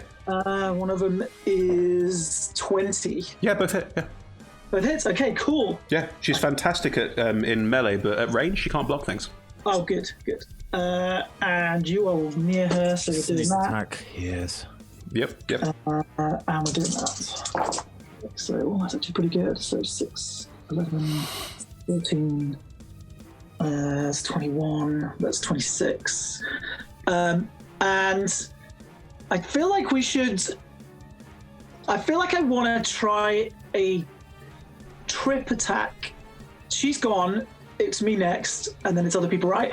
I'm going to try a trip attack. So can she make me a DC 18 strength save, please? A DC 18. Do you want to roll the damage first, or do you want to add? Oh, no, because So damage 26? is 26, 31. 31. And strength save. Again, she's pretty good at these, so +9. Oh, well, there's mine, that one. Okay, so she is tripped. Like, she, as you fly out, just you're up in the air, these hawk wings extended out, and just fire your arrows off and hit her, and she drops, like, just falls to the side awkwardly. You awkwardly spear her tail. Yeah, okay. So that was... all that damage was one attack, bizarrely. So let me just roll the damage for the second one, which is another 8. Roll the attack roll again. It was with advantage. She's fallen over. Oh no! No. Well, you're at range anyway because they rolled. You're at range. It's disadvantage now. Yeah, but I'm only rolling the damage. I would have done the knockdown on the second attack. Is what I'm saying. So I did the first attack and I did sneak attack. I did the second attack and I did. Yeah. That's. Why would I knock her down and make it more difficult for myself? I don't know. We're bending the rules a bit here, aren't we, Judah? But it's fine. I'm not bending the rules. That's the way I would have done it. Andreas. I'm just telling you. There's I've taken the hit points off. It's fine. Andreas. Yeah. So, Snake Lady is next to me, prone in combat, which is good for melee. And Big Boy is next to you. How injured is she looking? She's now starting to look a bit injured, like various arrows fletching, poking out at various points. Definitely take some hits. She's prone, so you have advantage on the attack roll to hit her. Yeah, I want to hit her. Sure. I want to try and hit her anyway. Sure. So advantage, you say? Yes, please. Oh my god, you're not going to believe it. It's a nat 20. On the first roll, so I didn't even need advantage. I should be using. You're using Beyond to roll, right? Yeah. Yeah, I should be doing that. That's what I've always said Beyond is fantastic for dice rolls. I've only got 119 as far as I can remember, and I'm a champion, so that's as good as a 20. But it's true. I'm getting all these nat 20s. Right. Okay. So don't forget to add all of your bonus action stuff on top as well. Thunk, thunk, thunk, thunk. Yes, the thingy thing. That's 10 on the dice plus 5, so that's 15 plus 2d6. 15 plus 7, 22 damage. Mm-hmm. How are you attacking her on the ground? Just. I am. I think I'm just saying. I didn't think you would be a challenge. People's elbow, but without going prone because I'm standing up. Fine. In a sort of like scared of her multiple arms, so just on the ground, multiple arms flailing, swords trying to block stuff, but nat 20, so couldn't have blocked it if you tried. You still have an action. You still have a second attack and a bonus action if you want it. Yes. I would like to. Bonus action, that fightery thing that gives me a tiny amount of hit points back. Yes, that's the one. For a D10 plus 9 hit points back. Which is 10. 1. Well, yeah, 10 total. So I get 10 hit points back. That's better than nothing. Congratulations.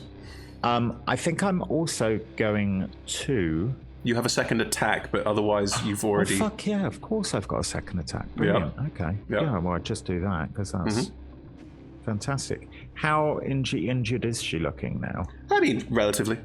Okay. Still with advantage? Yeah, still on the floor. Well, that's a 25 on the first roll. Yep, can't block Just see that. if I get a 19. No. Yeah, so 25 damage. D8 plus 5 plus a D6. So that is 10 from the non-Slayer's Prey thing. Come on, 6. 16 damage. 16 damage. Yeah, you're hacking away at her on the ground. She's still not that badly... Like, she's badly hurt, but not enough for you to be, like, coup de grace level. I'll Andreas... save my action surge. Okay. Then, I think. And do you want to make any movement, by any chance? Well, both of them are within 5 feet of me, right? Correct. Can I action surge Yes. to cast protection from evil? Can I do it for spells? Yeah, of course. As long as you only cast one spell a round, you haven't cast a spell this round. So yeah, if you like to. I'm going to do that because I am, I think, still below. Oh, I'm no longer below 50% hit points. Good. So, but I'm still going to do it because I'm a bit terrified still. Good. Lovely. How do you cast your spells? How do you cast your protection from evil and good?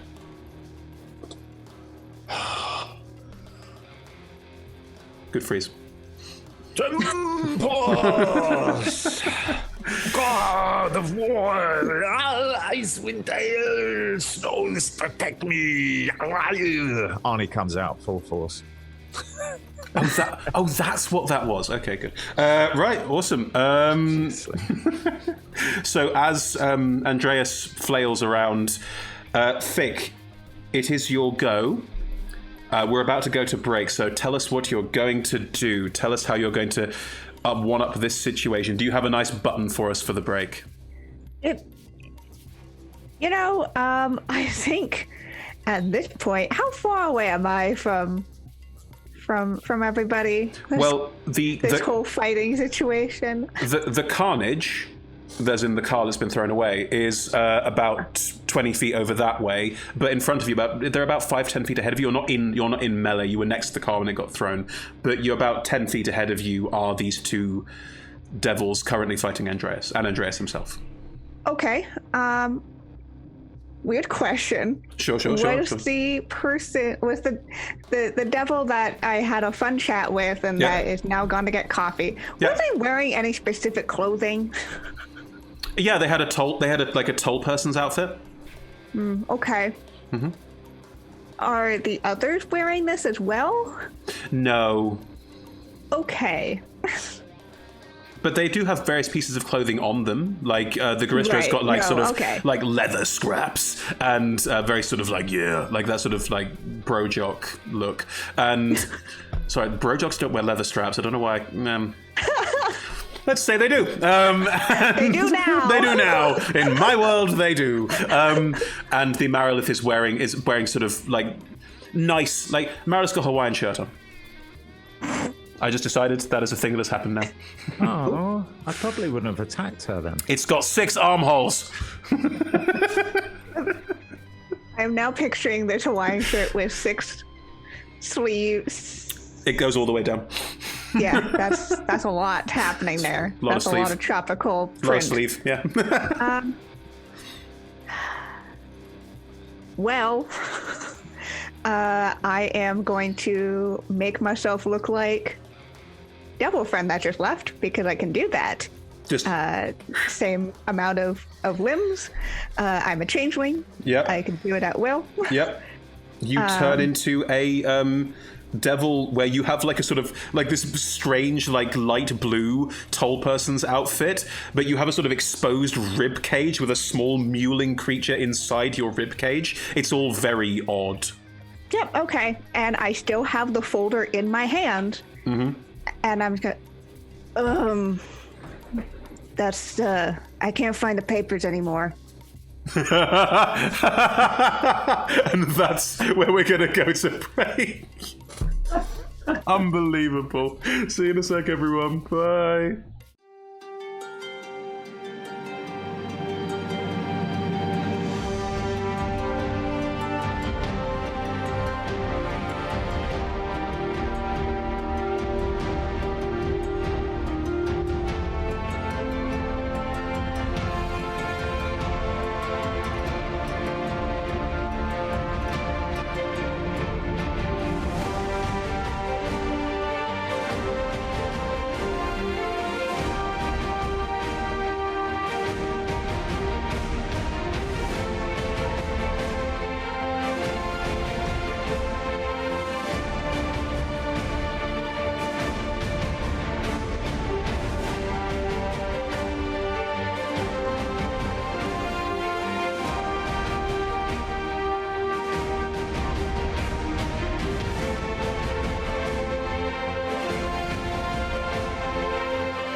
And welcome back. So, nice, Toby, very nice.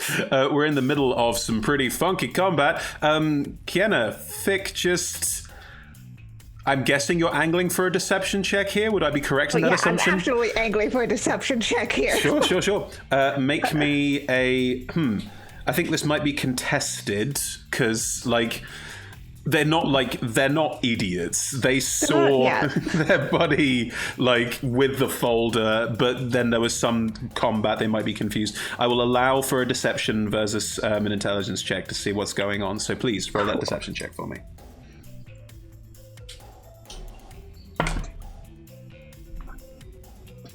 That's a 28. The Marilith doesn't know what's going on, and so we'll assume you are the right person because it makes sense, and I didn't roll high enough. The Garistro... I'm gonna roll it anyway. I am magnanimous in my... Yeah.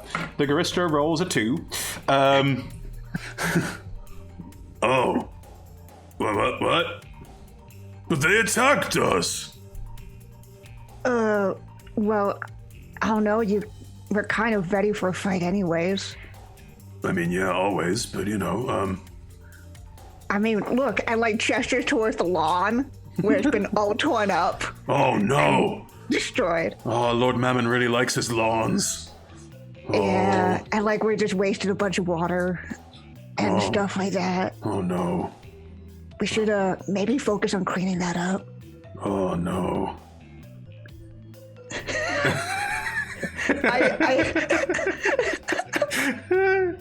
What is everyone else doing? We're still sort of in initiative, but I'm very happy to take a moment.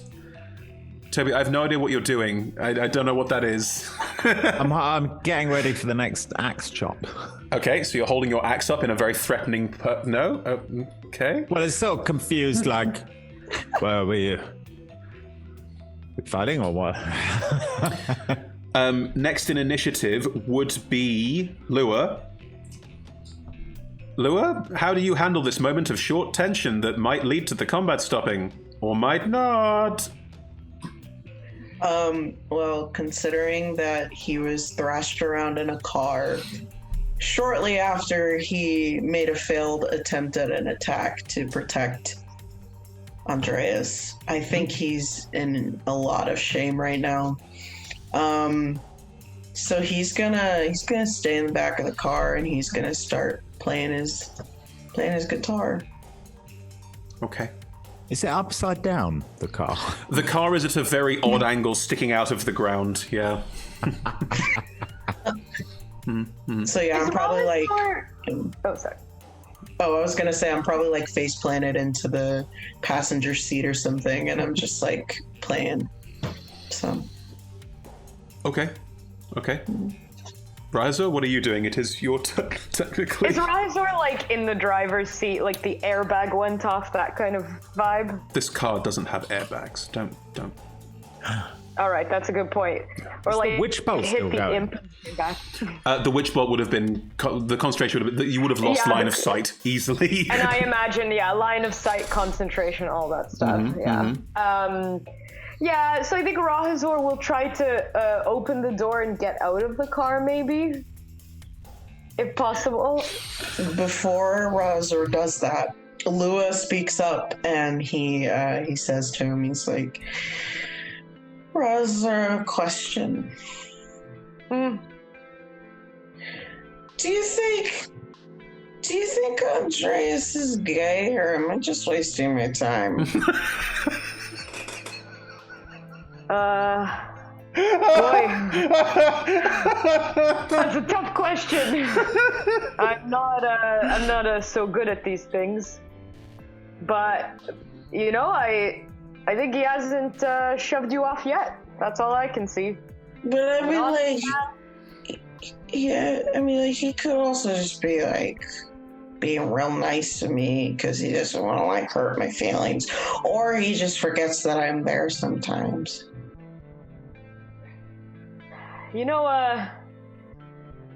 I think we should get out of the car first, but you should write Andreas a song about your feelings. I think that'll clear things up. Can I be honest? I'm not actually good at music. Like, I know a lot of people think I am, and they think that I'm like this, like, prolific songwriter, but I'm not. It's all a facade, And I'm just hiding. You know what, Lua? What? You have good spirit, and I have prestidigitation, and together we will write you a ballad for Andreas. Really? Yeah. It's gonna, I think this is the route to go. I personally love writing deep-voiced ballads. Yeah. Only twice in my life, but yes. Yeah. Okay. It'll be good.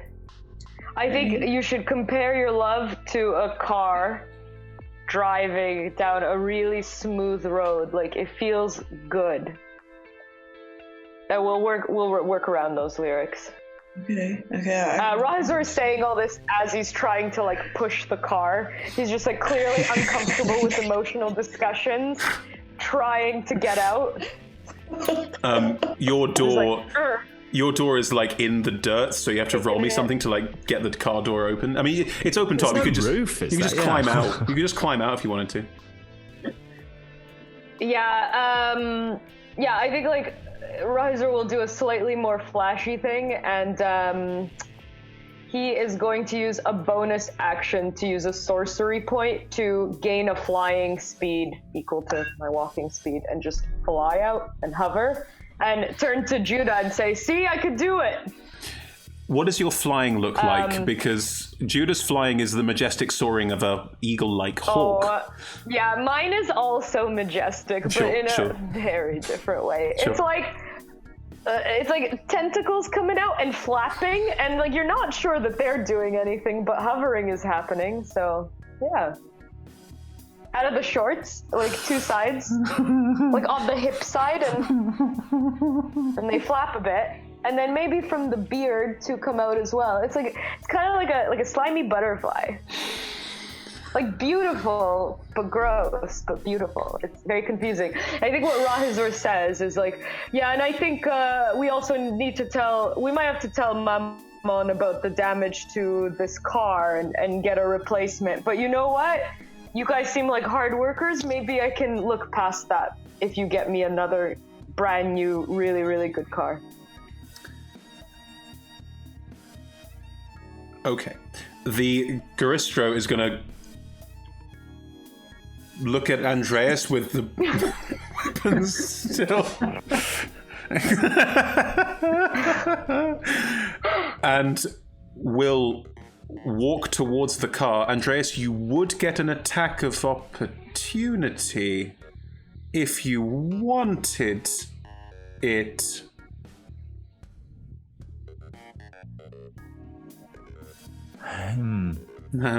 What is your intelligence score again? 7. Yep. I think I can tell that the atmos has changed. Sure. Even though normally I'd just take advantage of that to attack more. But yeah, I'm gonna stay sort of towering over the prone fiend. Mm-hmm. Stay down. Okay.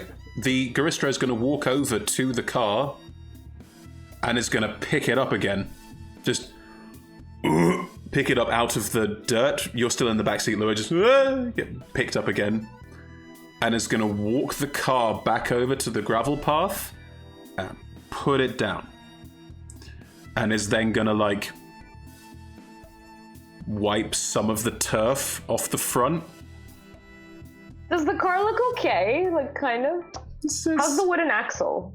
Oh, the axle's fine. That part of it's all fine. Like, it's got a couple of, like, dents and scuffs in the front, but the car's still basically fine. Just So sorry about that. I go to classes to not but punch first, but It's real tough in hell, you know. You gotta unlearn a lot. This is like more emotion than Rahazor has maybe ever experienced in his life, but he holds out an oozy hand and says, I'd like to shake your hand. I think you're on the right path. Okay. Reaches out a big hand to you. You sort of horrible butterfly over. Takes your hand. Yeah, we just shake hands. Like a little too long. Oh.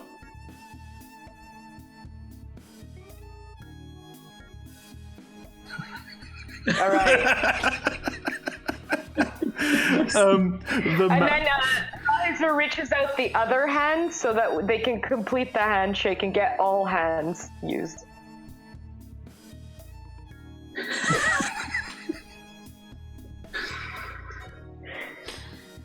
And then Rahazor goes in to kiss him on the forehead.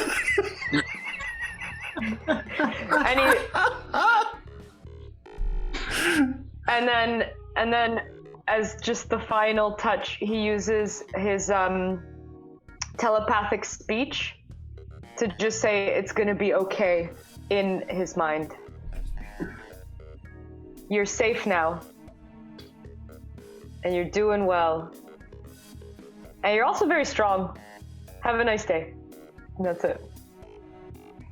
Okay. And he walks off towards the big house, not looking at what's happening behind. But the car's working again. The car's fine. Yeah. Yeah. You're gonna get. The house is close. How close is the house? I'm imagining this is like a little crescent. No, it's I don't a know. couple of acres. Like. Oh, okay. No, he does not walk off then. He goes in the car. Okay, he goes in the car. Cool. The Garista is sort of okay. Clearly kind of weirded out, but also kind of liked it. And the Marilith is going to just get up off the ground and just sheath all the swords. Shing, shing, shing, shing, shing, shing, shing. Sorry about that. Looking at Andreas.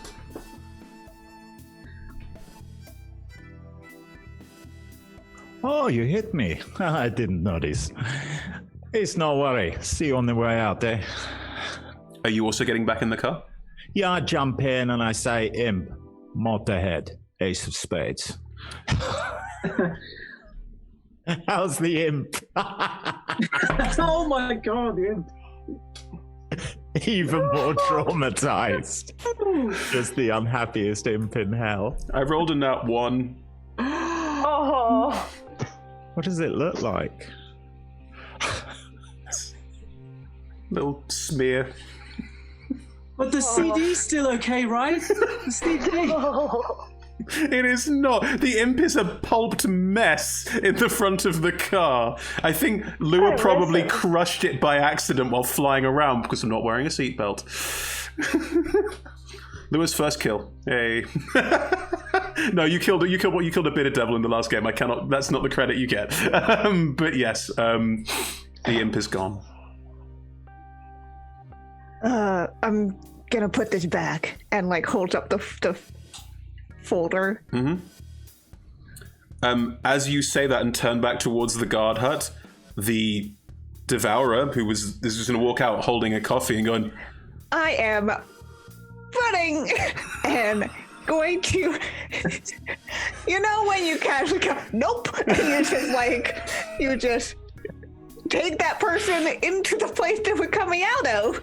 Mm-hmm. Both of you into the hut. Okay, you take the devourer into the hut, so it's you and that devil are just like dragged into the hut. And in that moment of chaos, I am transforming myself back into myself. Okay. Into the human man that they saw. Yes, yeah. Fine. Yes, cool. While that's happening, I'll be, as a distraction, I'll be making a big show of the fact that I'm molding the earth to try and get it back into the shape to fix the law. Like, roll me an Arcana check. oh my god! Hey, that's what you use for spells. Fix that law. 11. You sort of you're sort of flying down and the earth sort of moves around and. No! You're ruining it. Stop! You're ruining it. Stop! Oh, sorry. I get very defensive of the turf. Okay. It's all right. Okay. Big Garistro leans down and just pats the ground and starts just like gently like... The Garistro is trying to right the blades of grass that have been knocked over to try and sort of like raise them a little bit, not noticing that he's kneeling on more grass and making it worse. And the Garistro is kind of distracted by this. The Marilith is looks at the guard hut, heard a noise, looks back at all of you. There was one more of you. Looks back at the guard hut. Rahazur says, yes, I know. She was squished. I think they were squished, or he was squished. Not sure at this moment in time. I point at the imp. How's the tequila bowl doing? How's that doing? Is that smashed? Is that still safe? It's fine. Either better. Nice. I pick it up. Yeah, it's taken no damage at all. To Lua. I mean, we've done it a bit of damage. Fick, you are still you've dragged the canonically too big for the hut devourer back into the hut. It's not a lot of room in it. It's like a small like toll booth style thing, and you're just both squished into it. I'm in this moment. I am bumping into him. I have the folders in hand. And we've established that they're carrying a cup of coffee. That's right. Now, what does coffee meet paper do? I'll roll a dex save. Oh no! Oh no! And the coffee just goes everywhere. Oh. I am so sorry. And like it's doing like the I believe that they're finished getting out their aggression out there. I'm so sorry about this though, and like holds out the my tunic. This tunic's covered. It's like it's a devil wearing an outfit that doesn't suit it, but it is covered in coffee. It's my outfit. Okay. And like it's like reaching in and like grabbing like a handkerchief and like really playing up this whole roll a performance check. Yeah, roll a performance check. It's coming. That's a 23. Yep. Just stabbing. No, it's fine. It's fine. It's not your fault. I should have watched where I was going. I'm sorry. Sorry. Right. I can go and tell your friends, co-workers. I can go tell your what happened and that you're cleaning up, and maybe they can help. Yeah, that'd be great. Yeah. Okay. And I am going to step out of the excuse me, that one just came running in and spilled coffee all over the files and himself. Oh, why does he always spill the coffee? So, excuse me. And the Marilyn sort of slides over and you hear from inside, what are you doing? Every time we leave you alone for 5 minutes, and just is having a go at the toll booth devil. And I'm going to walk over to the car real casual. Oh, we did have another one. Oh, yeah, she was right. Completely forgot that. Yeah, I'm going to land in the car at this point. Sure. Like, that's a thing that's happening. Rahazor exaggeratedly puts on his seatbelt and looks especially at Lua. And then starts driving. Are you slowly, like, just, like, creeping away? Like, I think we got away with this. Yeah, like, nothing conspicuous, like a slow drive, 20 is plenty, that kind of vibe. Sure. Yeah. And the car slowly pulls away from the toll booth. The Garistro is still patting the grass very delicately and gently, trying to make the turf okay. Like, it's someone patting a patch of grass next to, like, an earth clod the size of a small car. Like, it's nothing is helping here. And occasionally gets hit in the face by the sprinkler. From inside the toll booth, you can hear shouting and two devils complaining at each other about what's going on as the car just drives up the gravel road away from the guards. So, do you all normally approach sneaking into places like that. And Frick had dropped their human male situation and is back to the kind of elvish, really pale visage. No, normally we're a lot more violent than that, actually. That was a novel approach, I think. It does raise a good point, though. Like, should we pull in somewhere and, like, come in a bit more Rested. stealthy? that too. I mean, I don't want to say I threw everything into that fight, but I threw a lot into that fight. Yes. Andreas did too. Well, they're not expecting all of you, I assume, considering that you were on the, at least you two, and points at Andreas and Judah, are not on the not welcome list very explicitly. The other two of you, and like points at the other two, you're fine, though you're also not invited, and Lord Mammon has his rules.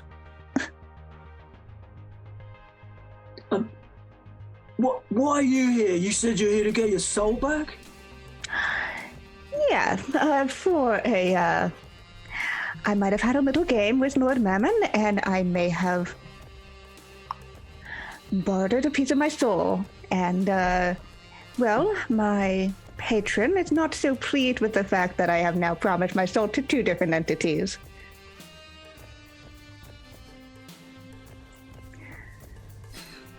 You can call me Fick, by the way. I know that your name is Andrea, so your name is Judah, so put it in the files. What are your names? And looks very, like, smiles at the rest of the crew. I'm Rahazur. Lou is not paying attention. What's Lou? He's playing a guitar still, moping. Just, please note, canonically, Lua only knows a C chord, so it's just sat there playing the same chord over and over and over again. And it's a C major chord, too. C major. Yeah. Mm-hmm. Rahazur is looking, like, if there are any cars and driveways that are looking, like, quite nice. As you make your way up the gravel path, you do see these sort of various like bungalow-style buildings and they're often surrounded by nice garden areas. It couldn't look less hell-like if it tried. It's very strange. There are patches of dead grass occasionally, but where there are, they've clearly been replanted and they're being watered. So there's a very desperate attempt to kind of keep hell at bay, very much so. But you are driving up these gravel paths between these now. You see a couple of other cars in driveways. They're mostly a bit less cool than They're yours. like suburban cars. Yeah. Not bad. All right. Yeah. Like black Mercedes or something. No, not even that cool. Like we're talking like Kias and Honda Civic. Yeah. All right. There's a Is there like space we could take the car off and like hide and rest? Because if you wanted to, sure. Yeah. Game mechanics. I mean, if you like. Sleepy. I think Rahazur is looking for like if there's any inconspicuous place to park. I mean, perhaps a drive-in cinema. Oh, interesting. No, there is not a drive-in cinema. None of these houses appear to be occupied as you drive past them. This looks like a model village. Like there's no one here. All right. Yeah. Is it possible to like open the garage to any of these? Like, I think we want to hide our conspicuous car. I mean, if you drive up one of the pathways, you can drive into one of these like houses. Some of them have garages. Yeah. Yeah, let's do it. Just misc one of the houses. You drive up to outside one of these houses, and there is a garage right there. Yeah. Go in. Just drive in. I mean, the garage is closed. Oh. I think park in the driveway. Yeah. Oh. I want to go and try the garage door, see if I can like lift it or something. I've never come across a garage door. You have not. I mean, this was my first car experience. How do you try and open the garage door? Push it. Nothing happens. It rattles slightly. Slide it to the left. No. Right. Rahazur sees this struggle and gets out of the car and says, Kick it. "Let me teach you how to do this." And he tries to lift it from below. Yeah, and the shutters rattle up. Yeah. It's a car thing, don't worry about it. And a height thing, you have to be over 7 feet to understand. It's no big deal. And he gets back in the car and tries to drive the car in. Inside the garage it looks lived in bizarrely. There's like a basketball hoop and there's a couple of like boxes in the back. It's all very strange and suburban. Are there any boxes labeled old yearbooks? Yeah. Okay, I'd like to peruse one of those. It's empty. Are all the boxes empty? Yeah. Okay. What are some other titles of these boxes? Old yearbooks. There's clothes, 1999 to 2002. Okay, cool. Yeah, Rahazor has now lost interest in this. Is there anything that any like car parts or bits and bobs in here that I think could, or like the powder that we use to make our car go vroom vroom, something like that? It doesn't go on powder, it goes on soul coins. Yeah, sorry, are there any soul coins in this garage? No, far too valuable. Yeah. And it would be incongruous, you know. Yeah. Riser goes inside. He's aiming to find a rocking chair to have a nice sit in. You open a door into a relatively nice suburban house, and it's very strange to all of you because it looks very much like a nice suburban house, but the vibe is a little off. Like, this all feels a little bit strange to all of you. Like, it's an empty house with no one in it. Is there a rocking chair? Do you want there to be a rocking chair? So much. Yeah, there's a rocking chair. Yeah, I mean, Rahazor sits in there and has a nice rock, kind of puts his hands over his belly and kind of goes back and forth, you know, having a nice time. Roll me a charisma saving throw. Okay, well. Come on. That was pretty good. 26. Yeah, it's just a nice rocking chair. At this point, I'm gonna turn to Andreas and I'm gonna say, right, okay, so you're the expert on Mammon. You've been hunting him all your life. You know everything about him. You've got files. You've got information that we need. You know how to kill him. You know why he's built this weird crap here. Tell us everything, Andreas. Tell us everything you know. First question, my friend. What is a file?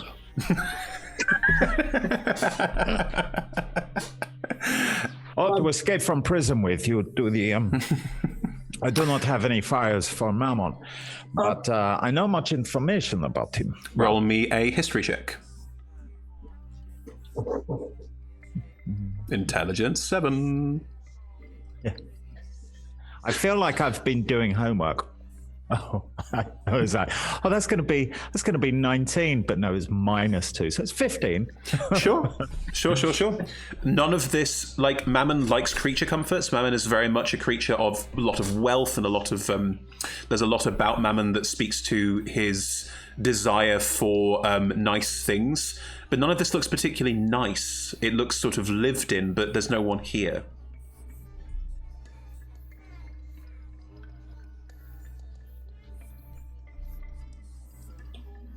What's everyone else doing in this strange suburban house you've just wandered your way into? I'm having a nap in the back seat of the car. Okay. I feel like I'm similarly. If we're gonna short rest, I'm definitely short resting in the car. Sure. So it's just Rahazor in the short. If you short rest in the car, it counts as a long rest before you even ask. The car has the ability to give long rest, short rest turnovers. Yeah. You are muted, but go on. Nope. Rahazor, go on. You're sat in the chair. Yeah, Rahazor, noticing no one else is coming in, and quite frankly, missing the car a bit, returns to the car, and I think reclines his seat regardless of who's behind, and then closes his eyes for a rest. Hang on, Rahazor. Do you try and get out of the rocking chair? Yeah. You are stuck to it. Can I get up with the rocking chair connected to my body? Sure. Okay, he'll just do that. Walk over to the garage and go, "Hey, something's weird about this furniture. Can someone help pull this off me? I think it might be my ooze. I'm a little embarrassed. I'm a little sheepish." As you walk over towards the garage door, you can feel like the chair is trying to like pull itself towards a wall. Yeah, Rahazur yells, "Help, help, help!"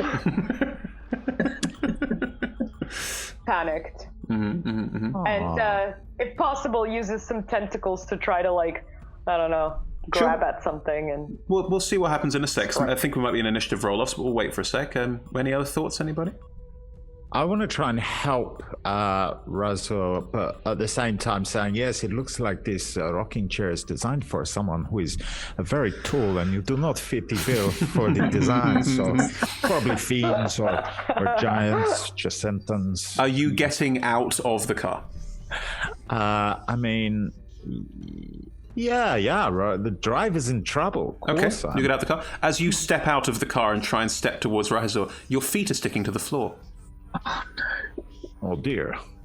The garage door is closing, and it's not shuttering closed, it's just like a mouth, slowly closing. Judah, you are the brains of the operation.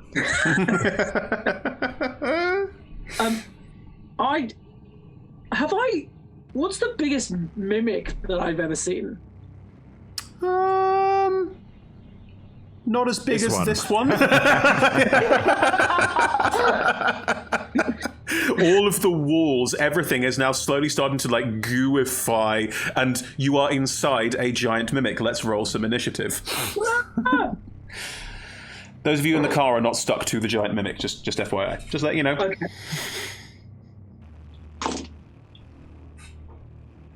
Okay. Give me them rolls. 9. 15. 15. 23. 23. 22. 22. And 16 for Judah. I know, yeah. That is very low. That is sadly low. Lua, 23, you go first. What would you like to do as this whole house around you is starting to just like glom in on the car and everyone inside? Like a bad trip.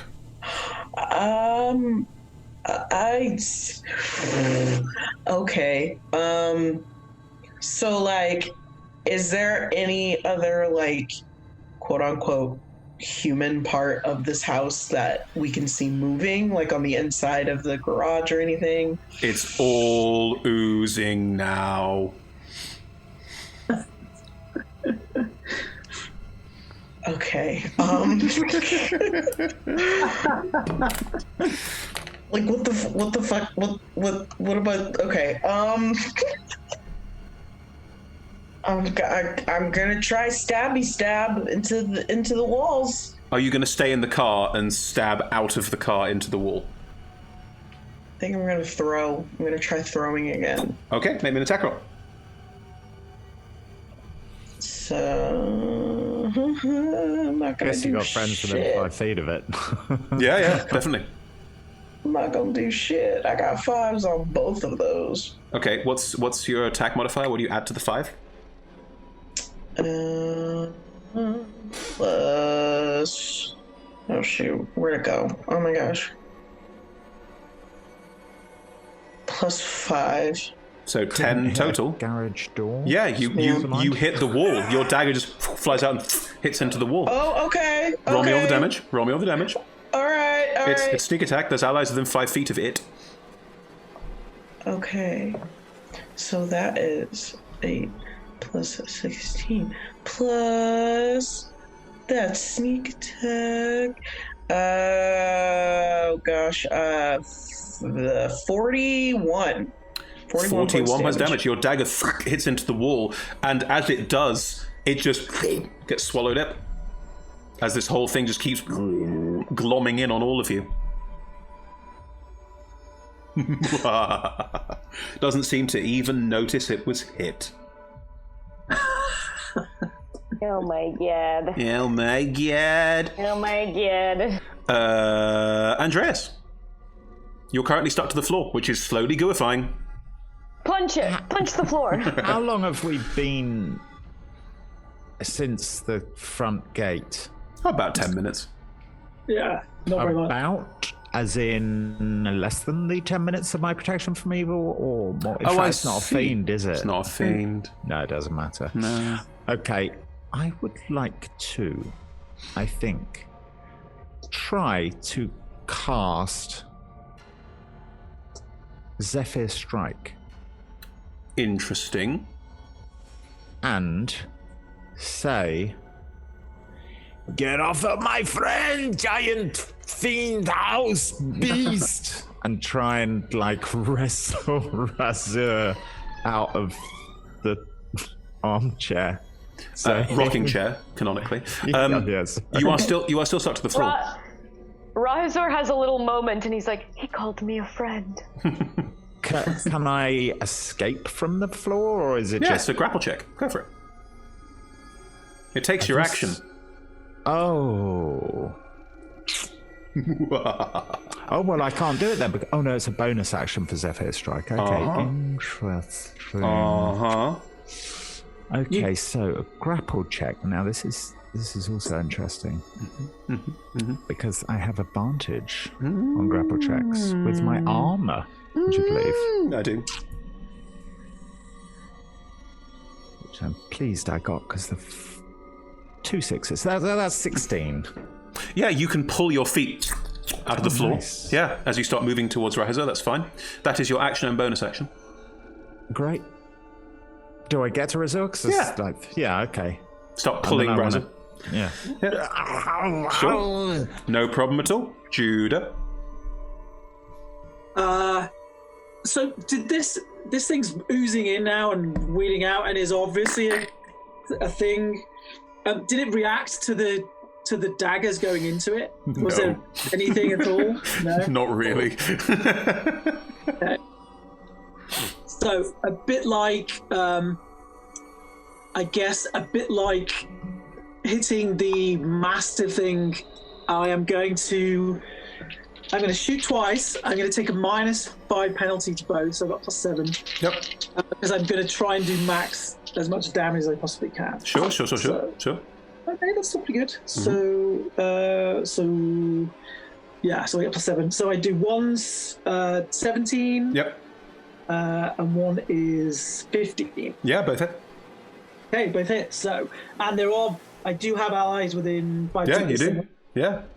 4. So we're doing that and that.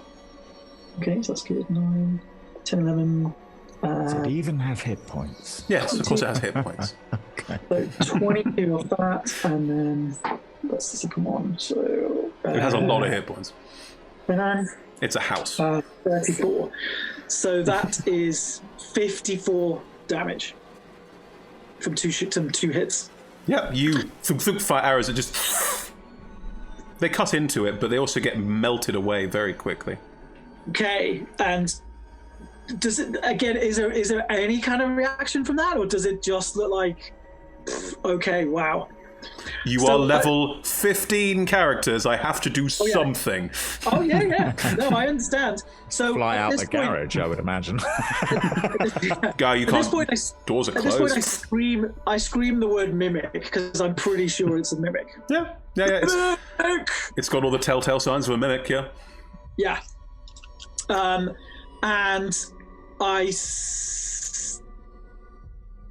what does a mimic attack with? Doesn't it have like weird thingy Pseudopods. Yeah. things, isn't it? Yeah.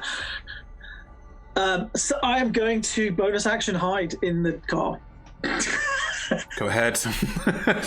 You dive under the seat like the coward you are. Exactly. Yes. That is exactly what's happening. 23 to 23 stealth.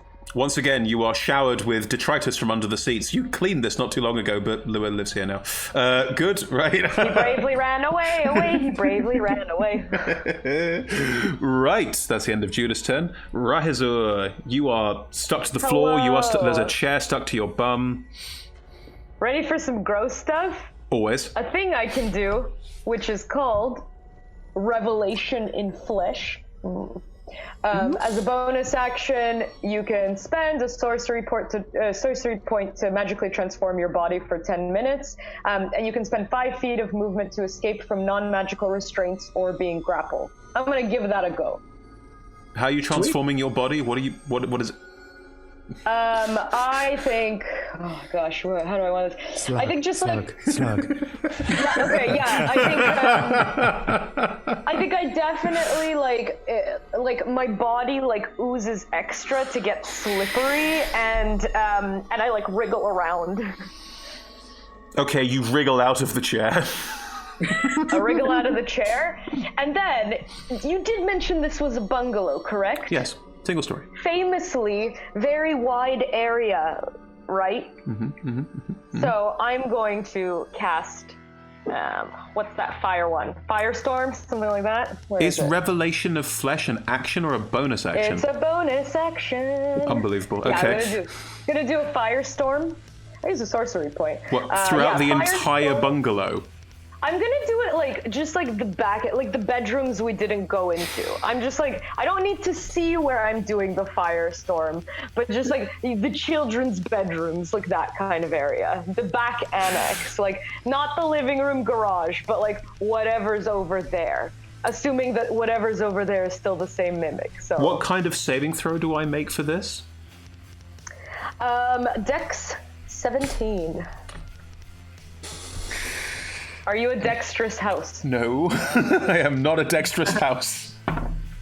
Yeah, that is not enough. Roll me all the damage. It's some. It's a That's the lot. conservatory. Because it's I actually rolled pretty badly. 31. no. It's 10 times that because it's 10 squares, and you hit all of it. Oh, wow. Should I just multiply that by 10? 310? I mean, should I roll... Like, does D&D Beyond roll that many? yes. Okay, so I need to roll 70 d10s. Oh my god, that's gonna take a couple of clicks, so... Again, That's the don't most worry, I've don't worry. rolled in my life. I have elevator music, Okay. and I'll play it here again. I'm up to 30. I'm just clicking away. Let's see what happens on my screen. I am so Okay, excited. I'm at 60. Okay, I hope if I leave for a second, it's because my computer's crashed. I'm rolling. Go. Oh my god. I'm gonna take a screenshot of this. It's quite funny. Oh, is it? Okay, I did 370 damage. Okay.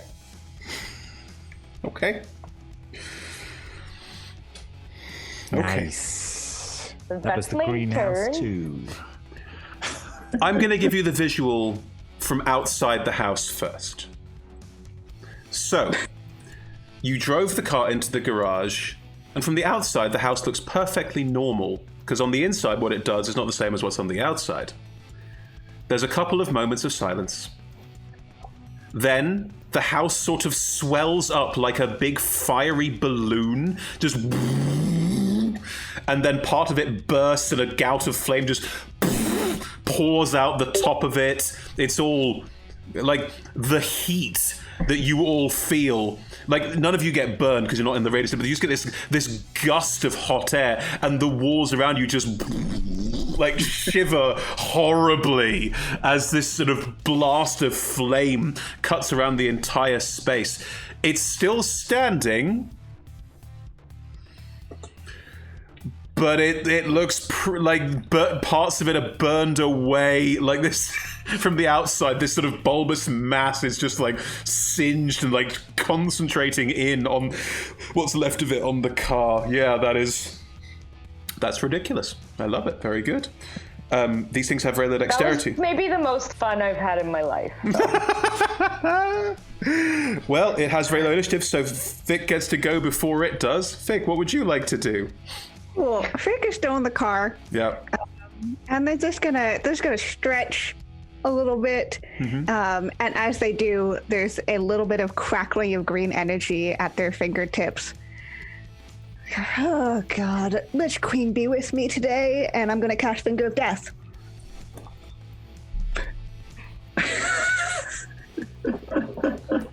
Okay. Con save, please. Con? Oh, I'm good at con saves. I'm a house. Wow, it's still a lot of damage. Yep. I've rolled a 12. Nope. All right, that's 63 points of necrotic damage. Okay, hang on. Maths. This house is going down in value. Hope Mammon has homeowners insurance. It This still is almost has. as bad as Brexit. It unbelievably still has a couple of hit points left. You necrotize a ton of it. Like, part of the roof just burns away. There's still some of it left. It's like amorphous mass. It's like, just like parts of the ground, like trying to grab at bits. But you people have torn seriously through this mimic in one round. Very impressive. Judah shouts, "Thanks for helping, but I think most of this was me." Vic, do you have a bonus action you want to take? No, I'm cool. I'm just chilling here. Nope. I, Cool. I look up and I go, oh well. Look at the others. Right. It still gets a turn. That's all I wanted. Everyone make a charisma save. Charisma, you say? Charisma, I say. Nat 20. Well, you're fine. 21? You're fine too. Unnatural? Okay, I got +4, so let's see how terrible this can be. I mean, it's 11? 11 sounds good, right? It's not enough. A 9. 9, That's also where not I'm enough. Yeah, also not enough. Andreas sees himself as incredibly charismatic because he's so famous and has loads of fans and has big biceps. But that's just in his head, and he got a 4.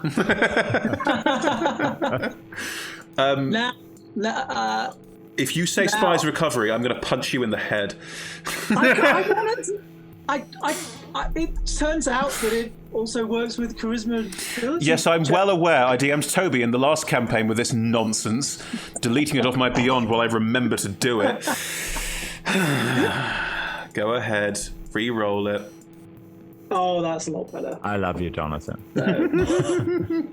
That is a whopping 23. Cool. Judah, you're not affected by this either. Lua, Andreas, because the house is basically gone, a lot of the visual of this doesn't really work anymore, but roll with me. This house, it could be your home. Your very own home together. You're somewhere that's green. I was literally thinking that anyway. Yeah, you want, this is your space and you want to stay here. And for a strange moment when you both realize you want to stay here together. Yeah. There is a strange moment. I mean, most of this house is gone, doesn't even look like a house anymore, but roll with me here. You feel a strong desire to settle down in this house and grow old and never leave again. Is there maybe like a fridge with ice lollies in or anything? I will say the fridge survived, yes. Is there a retractable awning in the back? Oh yeah, you know it. Definitely. Yes. Yeah. Cool. Lua, it's your turn. What would you like to do? Well, obviously, I'm not going to attack the house that I want. No, this is your retirement plan. Yeah. Got a good breeze. Sorry, what was that? It's got a good breeze, you know? It's got a good breeze. Right. Yeah, exactly. Yeah. It faces exactly. Circulation. It faces due west. Yeah. You always get the sunset. It airs itself out, you know. Yeah. I think I'm gonna get out of the car finally, and I'm just gonna walk towards it. walk towards the back awning. What's left of it? Like this scrawny hanging bits of awning. They're like fleshy. Forgive the turn of phrase. There's fleshy curtains hanging off it. Just like it's awful. And yet you're like, this is my home now. This is home. But you manage to you don't stick to it. It's not you just go and sit on the veranda and just relax into the oozy remnant of chair. Andreas, what would you like to do? I'm going to open the fridge. Sure. I'm a bit disappointed that there's no ice lollies in there. There are ice lollies in the fridge. There's most of the back of the fridge is gone and half of it's melted away, but there's just like one ice lolly in the last bit of door you managed to pull away. One singular ice lolly. I take the ice lolly, go to the veranda, hand it to Lua, sit down on the veranda, on the swing. If you wanted, there were 2 ice lollies. You could have taken one for yourself too. You said there was one, and I've now decided there are 2 because I want this to happen. So there are 2. I just I weirdly find that there was another ice lolly that I just didn't notice taking. It's a couple of cans, I guess. And the ice lolly tastes like. The ice lolly tastes happiness. like. No, it's too trite. The ice lolly tastes like the inside of our car. No, it tastes like nostalgia. Oh. Okay. Look at Lua.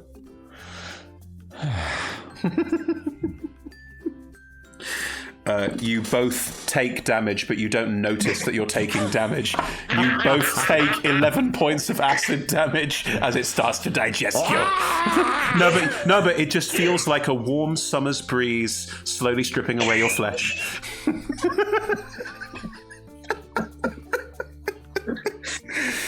Oh my god. I tell you, I think maybe we could be happy here.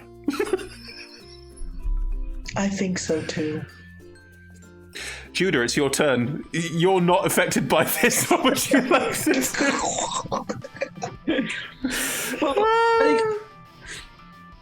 Hang on a sec, sorry.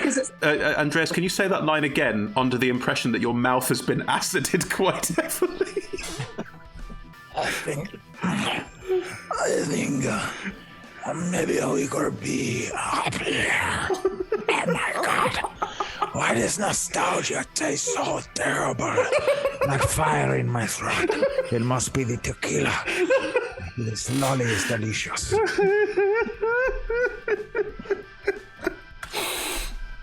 Judah, it's your turn. You are not affected by this charm effect, so yeah. It is my turn. I mean, I'm going to try and fire into the floor near them to try and, because clearly there's enough of this thing around them that's affecting them. I'm going to again take a -5 on both of these. I mean, it's got so few hit points left. So yeah, I mean, I think both of those will hit. So one of those is 17. One of those is higher than that. Yeah, they both hit you. They both hit. So it's going to be at least minimum. Oh, 2 of those are 1s. That's really crap. Oh. 5, 11, 16, and then the second one is so that's 16, 23, 28. No, and because I do the -5, it's 48. Yeah, as you shoot into the floor near them, you sort of, the first shot, there's sort of a slight squeal. Andreas, Lua, you get a second of, what the fuck am I doing? And then it's gone again. And then the second arrow hits. When the second arrow hits, the whole thing bursts. Just... Rahazor feels exactly as clean as before. Yeah, that's fine. Andreas, Lua, you are covered in slightly acidic, sticky goo, and you realize as the charm effect fades that maybe that was not real. You're also not sitting on chairs or on a veranda. It's all just goo. It's all goo. And it's acidic goo? Slightly. Like tingly on the skin, not like burny killy. And the lollipop is goo.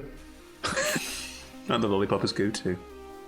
I recognize the moment that they're having, so I don't want to interrupt. But I very gently start to prestidigitate the stuff off them so that it's not eating into them anymore. I mean, Andreas really hasn't clocked that there was an effect going on. It's like, no wonder it tasted strange. It was made of acid.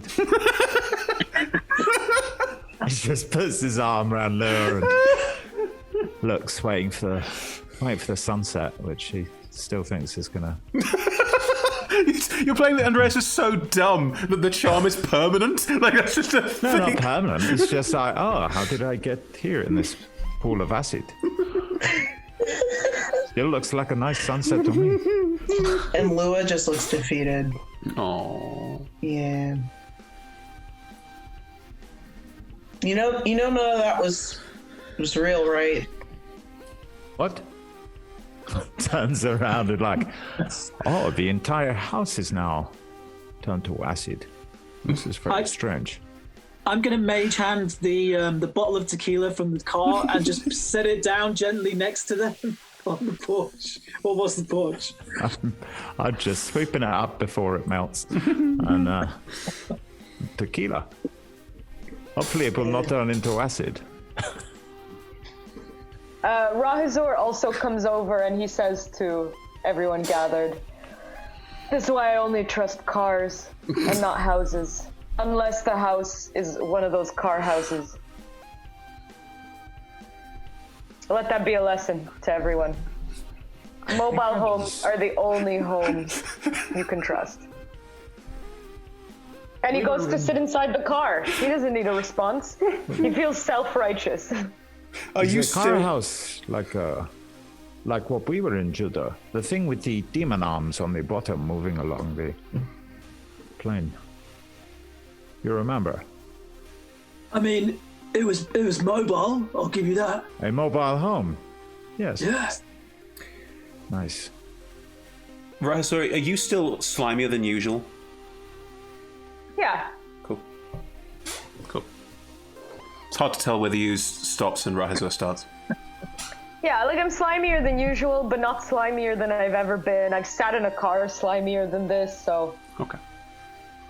Is everyone getting back in the car? Yeah, I almost go to prestidigitate Rahazor and then stop myself before I do it. Just, oh. Rahazor prestidigitates Judah, though, seeing that he's more uncomfortable with slime, so... Judah's also filthy because he dove into the seat well, which is notoriously awful in this car. Yeah. As we've discussed, Andreas doesn't really understand the concept of bathrooms. Hey, Andreas looks after himself, right? Just mainly in the gym showers, I guess. Andreas is gonna like look at Lure and say, "Shall we?" Just offer his bicep to like hold on to. Koala.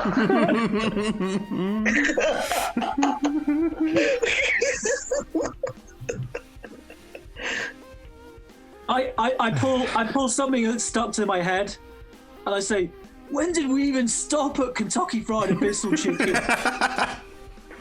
Oh, awful. Terrible. No. As you all get back into the car and start like driving your way out of this very large mimic to get back onto the gravel road, are you driving back out and up the road towards the big complex at the top, the big house at the top of the hill, or are you going to try and park for a short rest? This time, not in a garage. Yes, that's the goal. Yeah. Right. Well, as the car drives up the gravel, sort of squelching slightly, just as the wheels just clean themselves off a little bit, and as you find somewhere to pull in before you end up at the house, for the final confrontation with Mammon. That's where we'll end and pick up next time. Hey! Thank you very much, everyone. That was ludicrous. Just always got to throw in a giant mimic. Just once. Just one giant mimic. This is certainly the ooziest adventure I've ever been on. I really wanted to say when Razur was like, I offer them an oozy hand, 9mm. Thank you. Audience, if you're still here, I apologize profusely. And Thank you. yeah. If you enjoyed tonight and Toby's horrific puns, we are playing the final episode next week. Oh, only a 4-parter, but it's been wonderful fun, and these wonderful characters have certainly been great for us to either return to or join in for the first time. So join us next week for the final battle against Mammon and a special secret guest. Oh, who's it gonna be? Find out next week. Join us Tuesdays, 7 p.m. to 10 p.m. GMT.